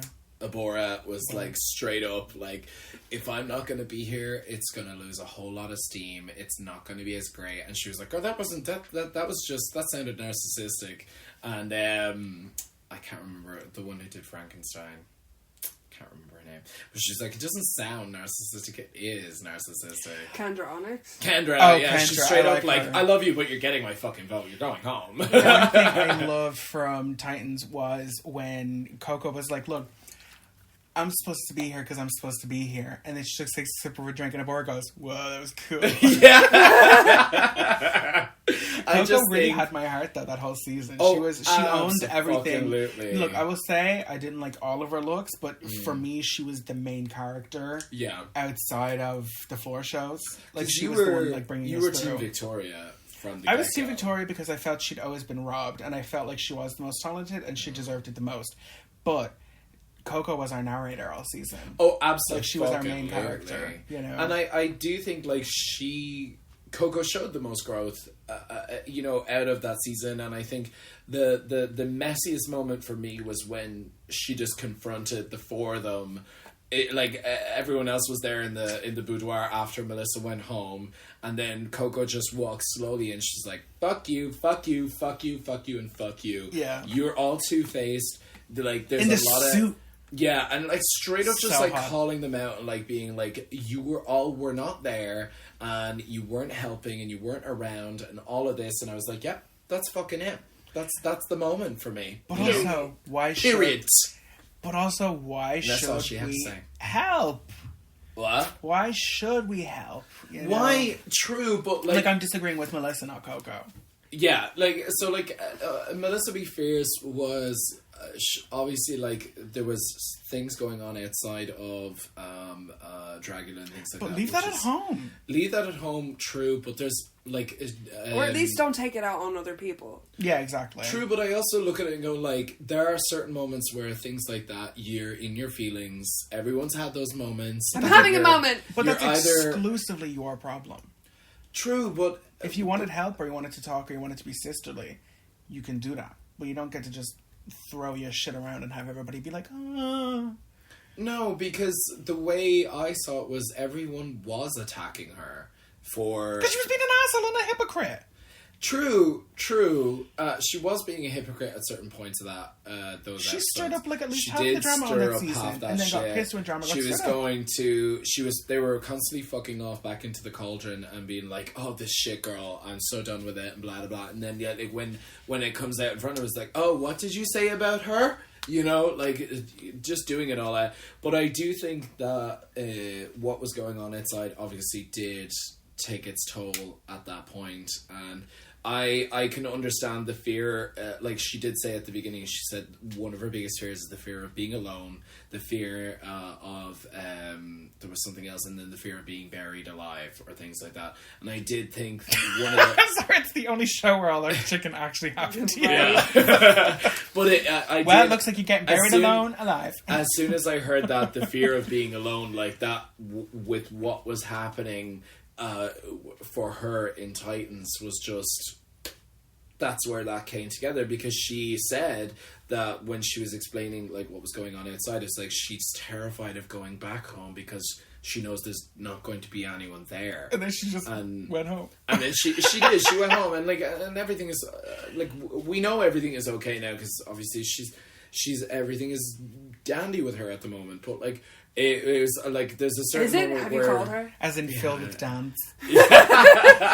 you know, it's there's a certain moment in that where I saw like, oh shit, like that is a genuine thing to fear of going home to an empty house or an empty It was the apartment ultimate or things extermination like challenge. We have killed your life partner. my Can you God. get over it or no? So it's definitely one of those moments where it's like, that is messy, that is, you know, that's full of everything, you know.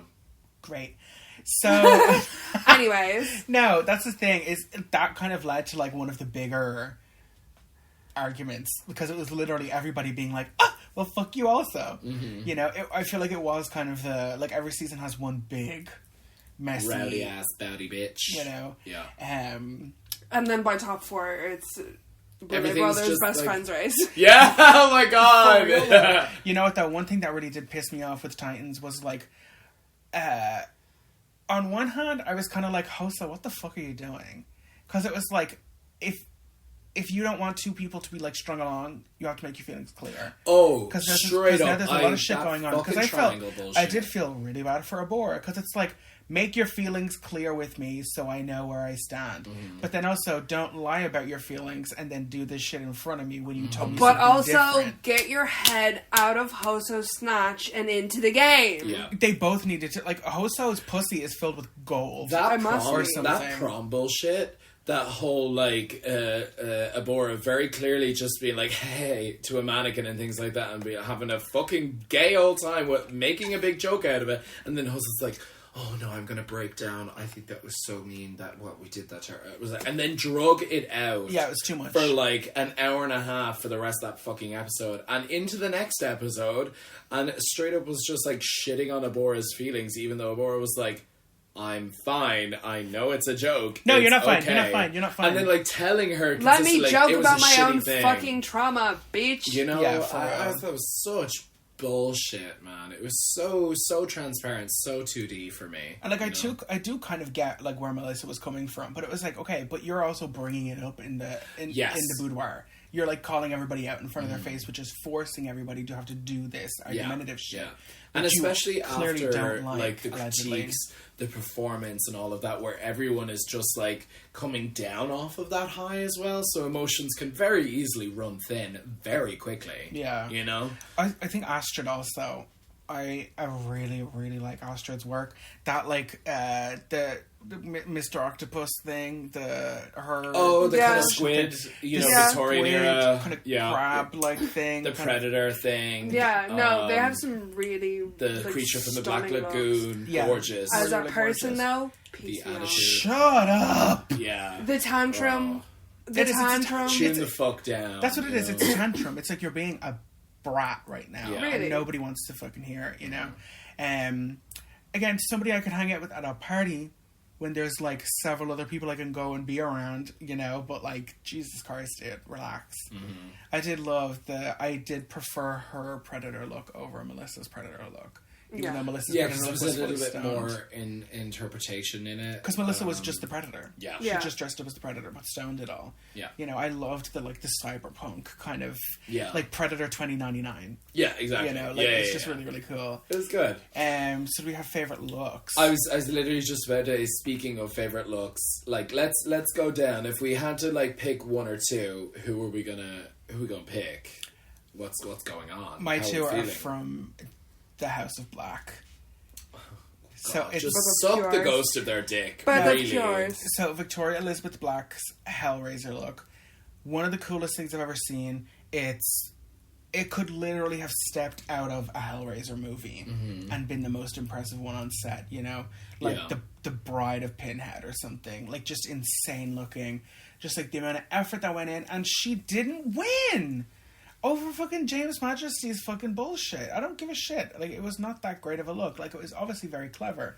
But looking at all the people lined up, look at her. But the Boulets are not here to judge their drag. They're there to judge their drag as it relates to the challenge. And their whole thing was that they didn't see Victoria. They saw a Cenobite, a fucking fantastically executed... No, I agree, that is one of my favourite looks, period. But James very much did bring themselves to Cenobite with their look. Do you know what I mean? It didn't look as good. Objectively, it did not look as good. Like, I'm just gonna throw that out there. It wasn't as polished, it wasn't as put together, but it very much was their drag in Cenobite. Whereas Victoria just slayed the fuck out of a Cenobite. Well, you see, that was my problem with Victoria, is there is just a very literal interpretation and kind of nothing beyond that.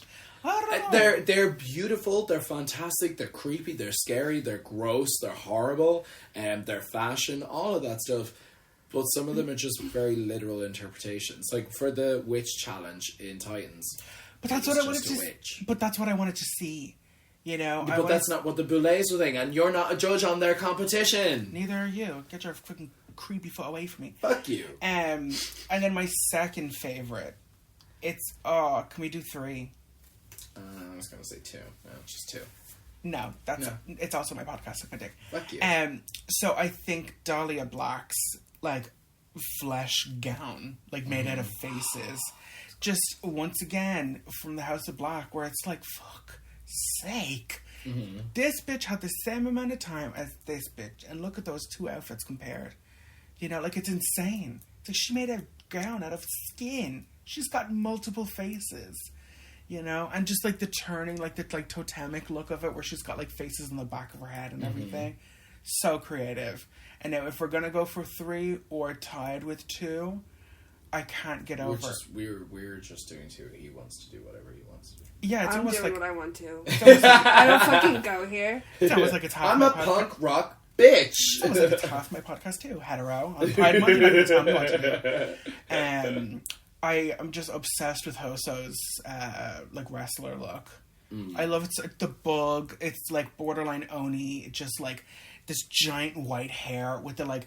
They're like beetle crests. They're not horns, you know. Just this like metallic kind of chrome green insectoid look. I love it so much.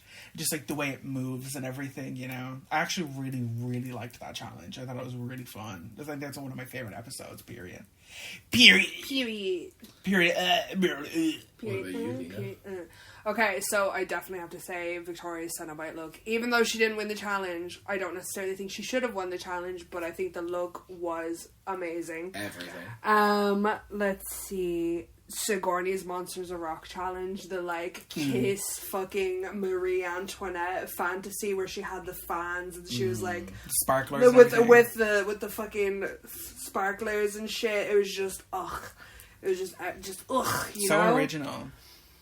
It was just so pretty. Yeah. And then I have to say, from the season 1 finale, Vander Von Odd's look. You fucking cunt. The like, see, this is why you come with more than 2 prepared. Bloody Mary. But like, the like, albino witch queen and then the bucket of blood at the end, it like just completed the look. Yeah. Like, it was so fucking good. Carrie white and red. Oh, it really was. I feel like Vander actually gets slept on a lot, which is crazy. Yeah. Because I would put her as like one of the like coolest looking drag artists. Period. She came out in this dress one time that was a toy house, like a doll house that was like worn as a shirt that she just like opened, and it had like all of this like shit falling out. Just so creative. And now they have her on set as a production designer or as like a set dresser. Like she designs all the sets. I love the story actually behind that costume, which was that she was so obsessed with her own beauty that she gashed out her own eyes in order to complete the identity that she was beautiful no matter what way anything looked at herself. Like she was like, I need to let she. I don't know, can't remember. It was something Kind of like akin the princess to from like I was just 13 about to say. I was Ghosts. like, she cut herself so much that she could no longer see how she looked, but because she did so, she convinced herself that she was the most beautiful thing on the planet. Oh, it's And I just loved stunning. that idea. Just the all white with that like deep red was just like fuck. The I gorgeous feel like cravat thing. if and, they have yeah. like mascots, or if they have like branding for like Dragula, I feel like Sigourney's would be there like on a poster, and so would that, like as iconic looks from the show. Yeah. You know. Well, I suppose it goes without saying that we definitely just kind of gotta say a lot of the looks by the Boulets themselves. Like, it sounds like a cop out. I didn't consider them, but actually. I just think there's a lot of the Remember them? looks that are fucking iconic. And like, when you see the Boulets, like, what are the first things you come to? It's those, like, cut out nail cloth The little things. chubby claws. Yeah, you know, the famous, like, fucking scuba diver headpieces that they wore. They were just like, Oh my why the God. fuck did we wear Why did we do this? this? Yeah, you know, it was like the beautiful, like, always gorgeous latex gowns with the red and black, which is their staple. So wetty. You know when they took that Gorgeous. off, it was just soup. The ones that are just Boulet fucking soup. bat Boulet chowder. wings, or that they're the sort of like Victorian goth eras that they wore for the prom episodes. You know, it's like or just their quintessential just black vinyl gowns. Grey hair. With the grey hair. Always symmetrical with each other. Always a white contact. No, not always symmetrical. Always pissed me off. I'm like, if they just swapped sides, it would be fine. Yeah. You know? Whatever. Or if I just had back to back, you know? I could see, like, or always just some kind of flourish with the hands and shit, you know? Or just this look, the one where they're sort of like plastic. Oh yeah, bustier that's their corset like their things. challenge. The challenge video look for look. season Yeah. 4. Yeah. I just love that thing. Or their look for the Titans, which was at the very beginning, the black and white, where they were referencing the Bride of Frankenstein look. Just gorgeous goldfish. I mean, they're- you know, No, see, I was only allowed to have 2 looks, and this bitch just gave us 10. Exactly. shut the You fuck can up. suck my fucking ass. You So, fucking hypocrite. If we had, You whore. if we had a best, so we had best looks. What do we think about best performances? I don't know. I can't see because of the editing. I literally can't tell. Are we going to talk about it? I- Are you going to get into it? I have not much to say. I just think that, you know, they got a budget, they got an editor, and their editor butchered the performances. Like, you can get glimpses of the looks. Yeah. Especially season 3.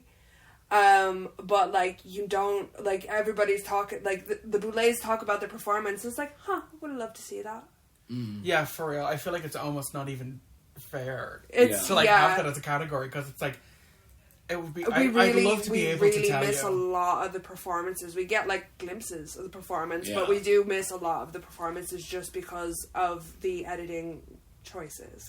I do think, like, even for like the final, like for when we got like Filth, Horror, and Glamour and everything, they don't even really show those. I mean, like, we get to see the most because there's only 3 of them, but it's like you can set aside like 3 or 4 minutes to show full performances or show full outfits. Yeah. Yeah. You know, I will give that to Drag Race as well, is that like we get to see what they've brought, you know. Each queen gets like 30-40 seconds each to come down the runway, show what they're doing, describe what they have, and then it's on to the next. And then even when they're all standing there, you can still see everything clearly. Yeah. But because they're backlit and everything, they're standing against a giant screen, and it's like, I'm missing everything that's going on, you know? Yeah.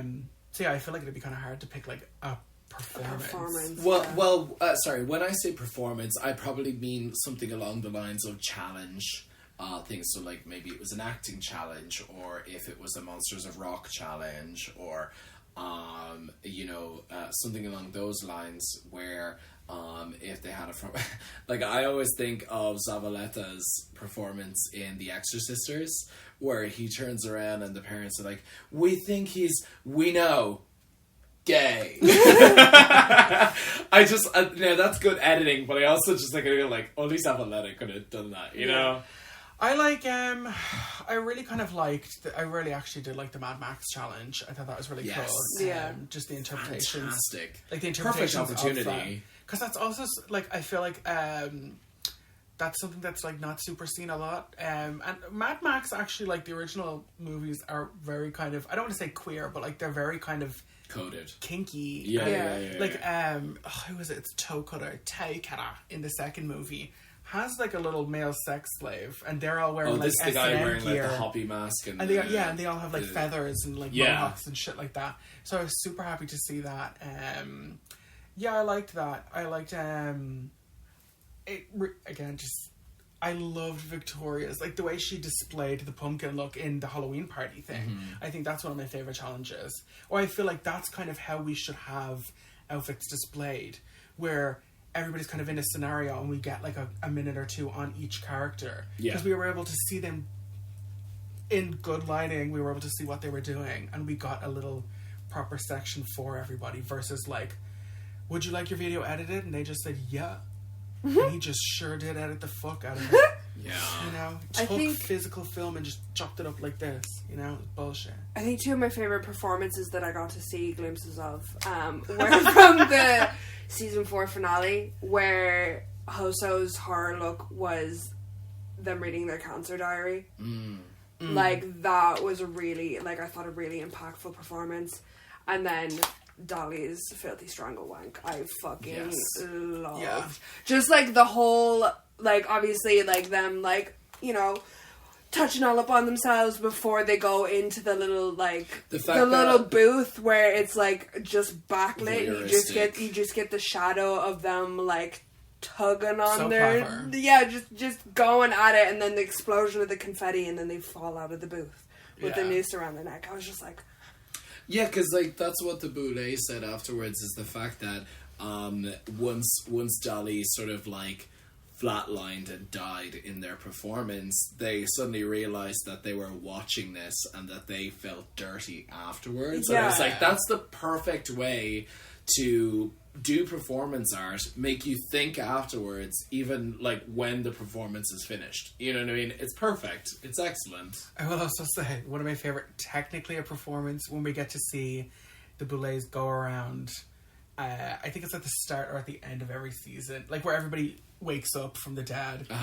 No, actually it was at the end, where they get to Felony Dodger and... who the fuck is this? For us, just, who the fuck is this? Poor bitch. If I may say, that's another thing. The acting challenges that the Boulets do themselves. The little intros. I love them so much. Fucking great. That whole Halloween 4 reference at the beginning of, I think it was season 3 or season 2 or something like that. And they just do the whole ambulance and bashing the guy's head against it. Fucking brilliant, you know? Good. Exorcist references, the hairdressers, the cult inside the house, and just all of these fantastic, like the freak show ones, and they were just really, you really know that, like, fucking good. They love doing shit like that, though. It's excellent. What's your favourite extermination, like, clip? Ooh. Like, who's your favourite kill? Like how they die? Yeah. Ooh. God damn, I'm gonna need a minute. Yeah, I'm gonna have to think about that one. I can't even remember who dies in the one that I'm talking about. Well, or the one that I'm... dies in The it. one that... Well, yeah. So I love how unnatural our jump back ins are, though. You really got to point it out for me at the podcast. I sure do. Is that what you're gonna do? Out here on the pod. Yeah. In full display. So, exterminations. What ones could you absolutely... Like, if you were here, you would absolutely tap out and just couldn't do? So, this is going to go right back to season 2, first episode. getting those gauges this fucking big, that fucking thick, you know. Yeah. That's bigger than the thickness of my dick. Through like my shoulder, in my arms. Now I know that most of those are basically just insertions, and then they come out, and it's just subdermal. It's just through your skin. So you would only feel it for the initial pinch, and then you wouldn't feel it until the other pinch coming out the other side. It's the very last one though. That's like the huge fucking huge gauge. gauge. What was it, like a 9-inch gauge or something like that? It was fucking massive. And Moniki was straight up just like laughing through it. But she's pierced though. Like she's pierced. oh, she down got in real everything. life, Yeah. She got a Prince Albert. I do love that she fully can't even feel it. It's like, you're a fucking psycho, dude. Yeah. I But also, that. like, that's acting for TV as well. I live that is for it, totally though. acting. Yeah. Oh, yeah. It's trash, but it's acting for fucking TV. food. I mean, I would jump. I have a fear of heights, but I would jump out of that plane. I absolutely would. For, like, I'd get a 20 grand. tattoo. I'd get a Dracula tattoo. Oh yeah, 100%. That's like a trophy almost. Yeah, exactly. That's a trophy to me, you It's know? like, oh, you're paying for me to get a Dracula tattoo? Exactly. That's You know, I'm almost the into one law. I I'm more than do. happy to get Really? another fucking tattoo. I don't like the idea of being branded with somebody else's, or the idea of somebody else picking a Oh tattoo no, for so me. something Okay. like Dragula Slut. That was really fun. Or Slut Dragula. Slut you Dragula. Yeah, 'Cause exactly. It looks dumb. It was like, that doesn't even mean anything. Yes, Yeah. but you can also get more added onto it much later anyway. So even if you don't like it properly, you can still add a lot to it It's or a big cover it. black logo though. It was a logo this big on their ass. Yeah, but now I don't want to have like a big cover up on my ass. I want to have whatever I want. I'd Which eat you can brains. do as a cover up. Yeah, but then I have to have a big dark cover up over a small Or you dark could get tattoo. something else. Really not that difficult. Just saying. I just saying. That's cool. But like, yeah, most of everything I do, like the shock, the leeches, The leeches getting are- the buried leeches- alive, even like, the I'd be needles- yeah, I'm fine with The that. needles I would definitely struggle with, but because they're like on the upper part of the arm, Yeah, that I feel like I could push through that one. Mm-hmm.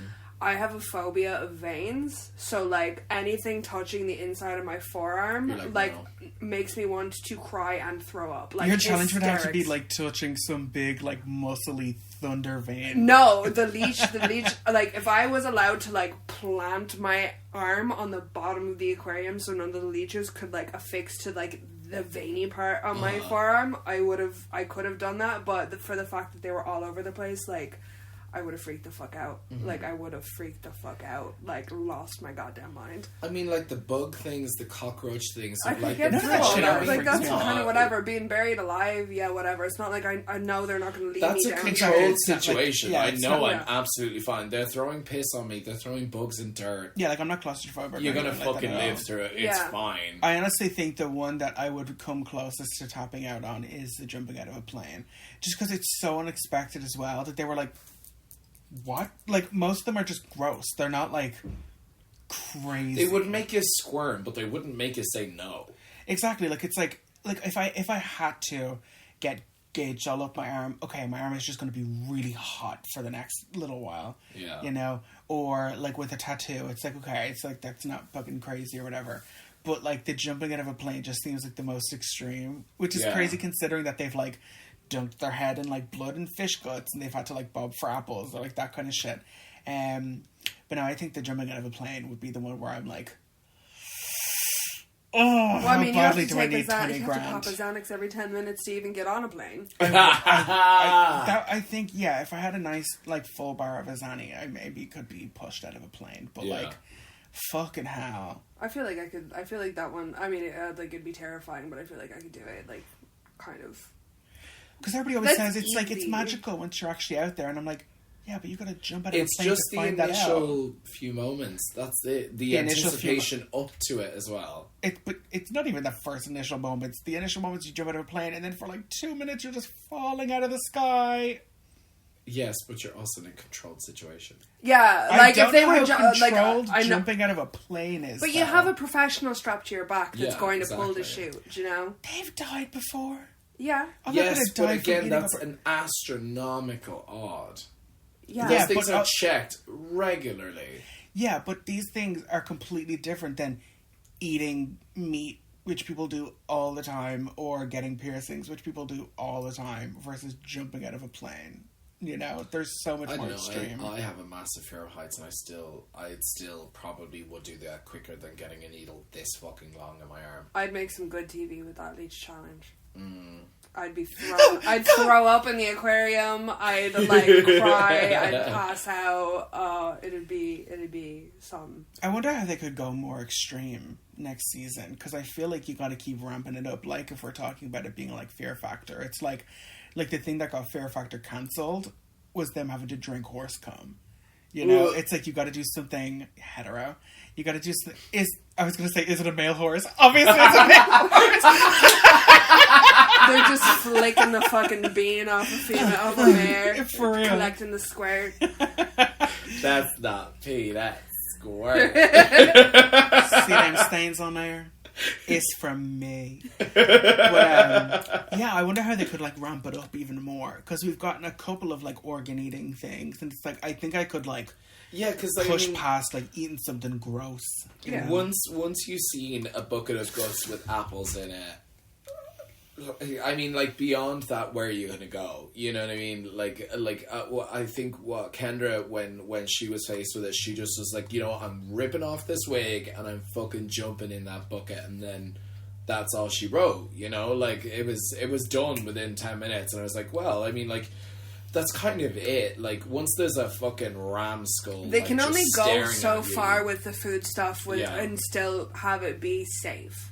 Because my thing was like, is that raw like pork blood, or like what did this come from? You know what I mean? It's like if we're eating raw steaks, I could do that in 2 minutes. You know, but it's like yeah, like you were saying, it's like there really is only so far you can go. Because, like, they could do, like, some sort of, like, rotten food type thing, which I would have a much harder problem with, is if they, same. like, gave you, like, something moldy and literally covered with maggots, or, like puffer fish flesh or something like that. I suppose that could also kill you. But yeah, that's so like, I feel like plain. they have to, like, obviously they can hurt people, but they can't actually do anyone any harm.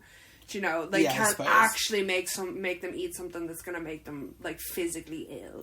I loved that. I think it was the opening one for season 2, where there's a bug in a tube and they both have to like blow the road. Yeah, I thought that was actually really cool. That's fine as well. I wouldn't have a fucking issue. But I feel like that would be either. fun. No, I could definitely do that. I've totally eaten bugs before. Yeah. You know, Fucking freak. Yeah, but we've all bugs had are that good. from watching the fucking Lion King, bro. Come on. Why do they look Slimy, so it's good? satisfying. I wanted the slimy one, not the crunchy one. You know, you wanted that big red like slug thing that he like. That looked so good. It just reminded me of, like, let's say, sweet spaghetti or something like that. I don't know how they get away with, like, I know you can get away with eating, I mean, where's the distinction between getting to eat bugs, like, having that be okay, but, like, where does animal cruelty come in? I think it's once they're alive. But the spiders were alive, that fucking Landon had to eat. Yeah, I do always wonder that. In, And like, they movies and like, stuff. all, like, a load of the queens have, like, mealworms and shit that they eat. Mealworms taste like kind of savory, like they're kind of nutty. I was almost. just about to say that was like a lot of bugs have a very kind of nutty flavor apparently. Toasted nut. That hot nut. But like toasted crickets and stuff like that, they're good. Yeah, apparently. Yeah. But it's like real umami-ish. Or, you know, have you ever eaten fish food? Yeah. No. It's kind of good. I just taste like Smell fucking... always grossed me out. Like furikake or something like that. It's like just really fishy, oceany. It's Yeah. good. You've never opened a thing of fish food and wanted to try a couple of No, flakes. because the smell immediately turned me off. Oh no, it's so good. Tasted a couple flakes. Are you a big fish eater anyway? A 70-foot tall fish eater. Sorry. No. Do you like seaweed? Not often. No. Bitch. I've eaten. Why do you hate Japanese onigiri. people? I've eaten onigiri a lot, Well, there you go. but like not like just slice after slice after slice. Yeah, but you just take the rice out. You just eat the... Gross. No, it's very, very good. Tangent, St. James, La Laurie, Dupree, Delacroix, and Cartier. You need to get new names for that fucking thing. This has been going on 3 years. Yeah. Yeah, I feel like something like rotten food I feel like I have a very strong stomach, Yeah. but like Something with mold on it. Mm-mm. rotten meat or something like that. Or like curdled milk. Oh, no, yeah. I couldn't. Even though it's very good for you, like buttermilk and stuff like that is actually very good for you. But like just anything with like gone off dairy or like the poultry or something that's like starting to go off, just I can't. You know. Well, speaking of what we can do, final thoughts. That's a man, Maury. Sorry. I try not to. It's bad for the skin. Oh, fair enough. Yeah, you don't think much at all. The audio. Oh. The audio. The audio, remember her? Yeah, no, that's one thing. The upscaling in production and how far the show has come, season to season to season. Season 1, they had one microphone. They had to borrow it. You know, they were like, there was one HD camcorder, like every single one of them in like a tiny box room around one hand mirror with Literally, a fluorescent like, light over above. Each other. Yeah. And the audio was light. so bad. Like the audio of Dragula season 1 is akin to the fucking RuPaul's Drag Race season 1 filter. The Vaseline on the camera, like the filter. It's just so bad. And season 2's audio was marginally better, but it was improving. I mean, no, the audio like was fine for me after season 1. Like they at least everybody each had a had their mic own on. fucking mic. Yeah, you know, that's all I needed. everyone had their own lav, and like you could actually hear anyone, and it wasn't just all these bitches trying to like reach around one fucking microphone. Well, like they were throwing shade, and like you can see the person that they're talking about is literally right over their shoulder, can also barely getting hear ready, and they're just pretending not to react to it. It's just I loved it so much though. Like it was so punk and so like they just wanted to make something happen, and even if it was shitty at the start, they got it done. Yeah. You know, that's all I want to see is when you want something changed, you want something different, do it yourself. And they did, you know, and they've grown a huge audience. they did that. And now they have budget, you know? They've gone from like a $10,000 GoFundMe to like Yeah, do you remember that? $100,000 that they are supplying themselves. I was going to say courtesy of the Boulets. I was Courtesy going to say this to you last of night. us. I'm like, How much of that is courtesy how of balling are the Boulets? Yeah. they can have given away like $300,000 in the last like 3 Don't years. fuck with us, fellas. For real though, like Sword. It's probably like both revenue ways. from the business. Do you know what I mean? Not Straight like up, yeah. straight up out of their pockets, but like I suppose they do go on tour every year after Yeah. after the show and stuff. And like as far as I know, they But host still, club like nights. that's a significant chunk of money to be given a Yeah. contestant on your show. Do you know what I mean? Wasn't no. Titans 150,000? Or was it just 100,000? I can't remember. I think that might have been the first season or I think it might have been Resurrection where they first went to like, oh no, Resurrection, this prize was a spot on Get season back 4. on And a season 20k. 4, yeah. 20k in a 20K. spot on season 4. So when 10, 25, 20 for Resurrection, and then 100. Oh yeah, it was 20 on the season- spot on... Yeah, it was 20 on the spot on season 4. I'm so hyped for next season though. Oh my God, I can't. I have no am I. idea who's on it. I want to know how they're going to elevate again. Because mean, every like- season has gone like leaps and bounds above the last. That's exactly why I think I'm more interested, more akin to being excited for Dragula than Drag Race. It's because it's not every year. I mean, we had Titans, and then I think there was another year between. We can go that like 2 years and within a season. 4. Yeah, there was between season 2 and 3. I think it was like 2 years. Now I don't think that'll happen anymore because they're officially on Shudder. They are backed by a production company now. Yeah. They don't have to do it completely independently. So yeah, I do have a feeling we'll be getting A little bit more a season often. every year. Yeah. You know, Which I'm totally fine with. Yeah. Just give me 8 to 9 months between one and the next, and I'm more than fine with that. I'm very okay with just starting every October. Yeah, because it gives something to look forward to. Because like the Drag Race fatigue is real, and I'm looking for something that's much better. And Dragula, in my opinion, is 100 times better than Drag Race. It's more what I want to You see. know, Do you know? exactly. Yeah, it's more tailored too. It's more exciting. Like we got a Shower Needles and it was like fuck yes, but then it was like but that we was didn't that, get nothing since that. that was one queen out of how many, you know? It's true. So yeah, that was the Dragula. Boulet Brothers Dragula. Hi gay. That's And I it. again, like Okay. I can't stress the importance of this type of drag and the fact that it gets such an airing and and I'm not going to say mainstream appeal, but like a media appeal that people are gravitating towards, because it speaks to, like, even like you said it before, even though you were gay, like you would always be I'm not gay. The fucking freaky weirdo. What the fuck? Okay. That you Gay isn't filled with gas. that you would always be up. the freak and the weirdo, and like that's to me as well. Like I am just an absolute fucking weirdo, and I'm interested in the stupidest, creepiest, weirdest shit that I can possibly find. Yeah, you have awful taste. You know, I do. And Filth, horror, and glamour. What can I say? So it really is something that the importance can't be understated. That really is kind of my only message with that, with this TV show and the message that they have. You know? Right.